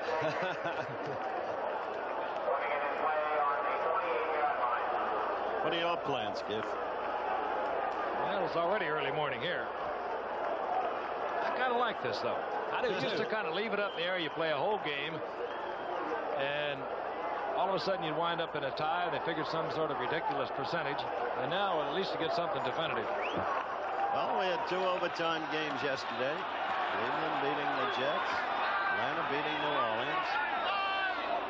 1st and 10. New England has the ball. They won the toss at their own 27. Andy Johnson, left side. And he runs into John Banaszak on that right side of the Steelers defense after a gain of a yard and a half, giving 2nd down and 8. I guess it'd be a pretty obvious observation, but you're early in the year, first game. A lot of the guys are just really getting it all in shape. Lynn Swan, for example, has been in camp for 2 weeks. So now you're going to really see a little bit of that conditioning, that early conditioning. See who can come through there and hold it together. 2nd and 8. Rogan rolling out. What was that? Well, at least he didn't hit one of the Steelers. Well, I don't know who was he throwing to? Well, Francis was in the area. Cunningham was semi in the area. I see. There goes Sam Bam. 3rd down and 8. Rogan clearly struggling. He had just one good half in the preseason. Not an excessively hot night, but it is a little humid. Temperature started in the low 80s at the kickoff time. Sure, it's much cooler now. 3rd and 8. Cunningham is in motion. That first formation tonight. Grogan going for Morgan. And Wagner was there. He'll be booed, but he could not throw it. Good coverage by Wagner. And it'll be 4th down. And Eddie Hare, who has been very active in his first NFL game, the rookie from Tulsa, comes out to do the punting for New England. Lynn Swan positions himself between his 30 and 35-yard line. There's Lynn. Back in '74, he had over a 14-yard average and was the last Steeler to return a punt for a touchdown. That also in '74. Fair catch called for by Swan at the 30. So the Steelers will have their first offensive possession of the overtime. Special team coach asked Swanee if he had ever run back punts before. Swanee said no. He said don't try it tonight. Bradshaw limps into the huddle. And again, the band. Here comes the band. Fires up, and the Steelers can't hear a thing. That's one of your short tunes.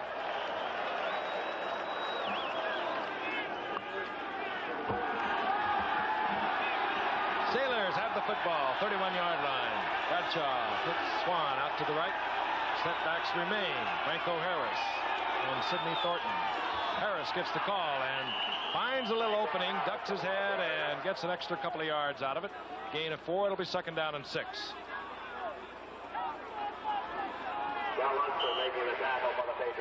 Harris now 23 attempts, 57 yards. Tough New England defense. And the world's champions are working on them. I think that means something in these overtime games. I really do. The fact that they've won. 2nd and 6. Swan is right. Stallworth is left.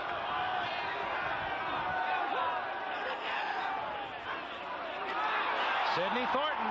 And he was the man that tied it up, and he's looking good tonight. Inside New England territory, close to the 48-yard line. Tripped up there by Tim Fox.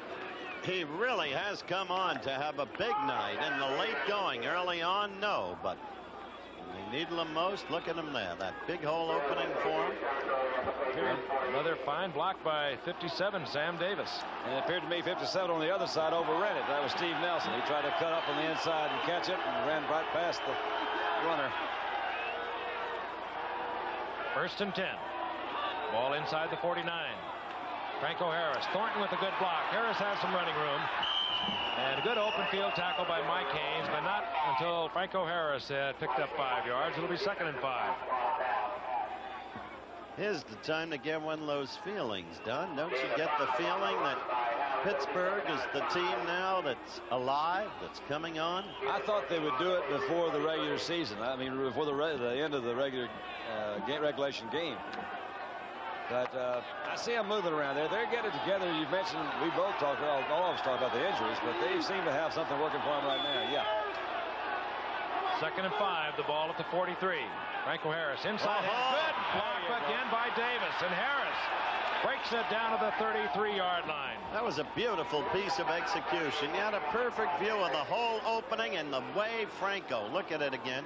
Amazing quality, I think, that Franco has. Look at that. He in a big game, you're going to put him in there, and he's going to come through for you. So a big game, whatever, this is a key situation, he seems to always come up with one. They're getting close down there now. Matt Barr, the place kicker. Rookie from Penn State. Missed the opening conversion tonight on the Steelers' first touchdown. 2 kickoffs were poor. Ball inside the 33-yard line of New England. All tied at 13, and Tishidus left the late movie. Franco Harris, right side. Strung him out. Out of bounds, stops the clock. Inside the 32. Steve Nelson there again, 57. Great performance by Nelson tonight, all over the field. Hunt was over there, as was Hawkins. Man, they all strung that thing out. You're right. Just back to the line of scrimmage, so it's going to be 2nd down and 10. And we're going to see the designated pass rusher, they call him up here, Tony McGee, come into the lineup, number 78. New England thinking pass from Bradshaw. Stay in their 3-4, however.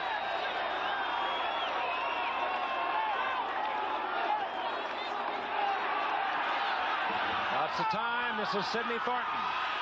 Look at this big man. And Thornton short of the first down, close to the 25, where it's going to be 3rd down and a long 3. Just bowled him over. Oh, he hit Tony McGee a shot. Tony McGee weighs 260 and Thornton goes 230. Now that's going to give you, at least in terms of physics, quite a violent collision. Good protection of that offensive line that time, and he did run over him, didn't he? And a good call. 3rd and 4. I bet you nobody's pulling harder for them to make a first down than Matt Barr. Get it closer. Well, we're going to see a field goal attempt now on 4th down. Thornton short of the first down. Well, and what pressure to put on a youngster in his first pro football game. This is Matt Barr, the 6th-round draft pick from Penn State. Beat out an 8-year veteran of the Steelers, Roy Girella. He's kicked them a lot further than this for the Nittany Lions. If Joe Paterno is watching. 41-yard attempt. And New England calls timeout. They want him to think about it a little longer. Old tactic. Not a bad timeout. Understandable tactic, frequently used. You know, he broke most of his brother's records at Penn State. One of them for most in a season. He kicked 22 field goals. a year ago. What was the longest one? Do you have that figure? 48 yards at Penn State. 48. Yep. He missed one earlier here tonight from 43 yards out. He got little foot into the football on his kickoffs on the one he missed. But maybe now, having scored one, growing in confidence. Oh, it'll be a 41-yard attempt. For wonderful opportunity, don't you think? Be a healthy thing for Chuck Noll, I'll tell you. Craig Colquitt is the holder. So I don't think we'll have any gymnastics. The respective coach. By the holder. On Earhart there. Mike Webster is snapping the ball. Chuck Noll. Played a little over 5 minutes of overtime. Tied at 13. This could undo it. 61,000 fans are still here and they're on their feet. Right through the middle. I think he's got it. You betcha. Right. The rookie from Penn State has won the game for the Pittsburgh Steelers. Matt Barr, 41-yard field goal. You saw a quick shot of Ron Earhart. His head dropped as Chuck Noll has won his 100th game as a professional football coach. What a game for that man to have won and for his team to have won. Broken down by injury. So many of them you almost couldn't count them. The game itself became a recital of who was hurt, who was not in there. Yet, compellingly, they held together. As you look at the field goal again, and the young man who missed a point after and kicked so poorly in the early going winds up the hero. That's the way he did it for Joe Paterno. He doesn't care much about pressure. Good placement there by Colquitt. Yep. He got the foot into it there. He knows. Look at that. He says, you did it, you little rascal. Gosh dang. Hot dog. Kickers love kickers. Yeah, they do. They are a special breed. All right. Once again, the final score, Pittsburgh 16, New England 13 in overtime. Be sure to join us this Thursday night, 8:30 Eastern, for a special Thursday night edition of ABC's NFL Monday Night Football. The NFC Western Division champion Los Angeles Rams take on the AFC Western Division champion Denver Broncos. Travel arrangements made through and a promotional fee paid.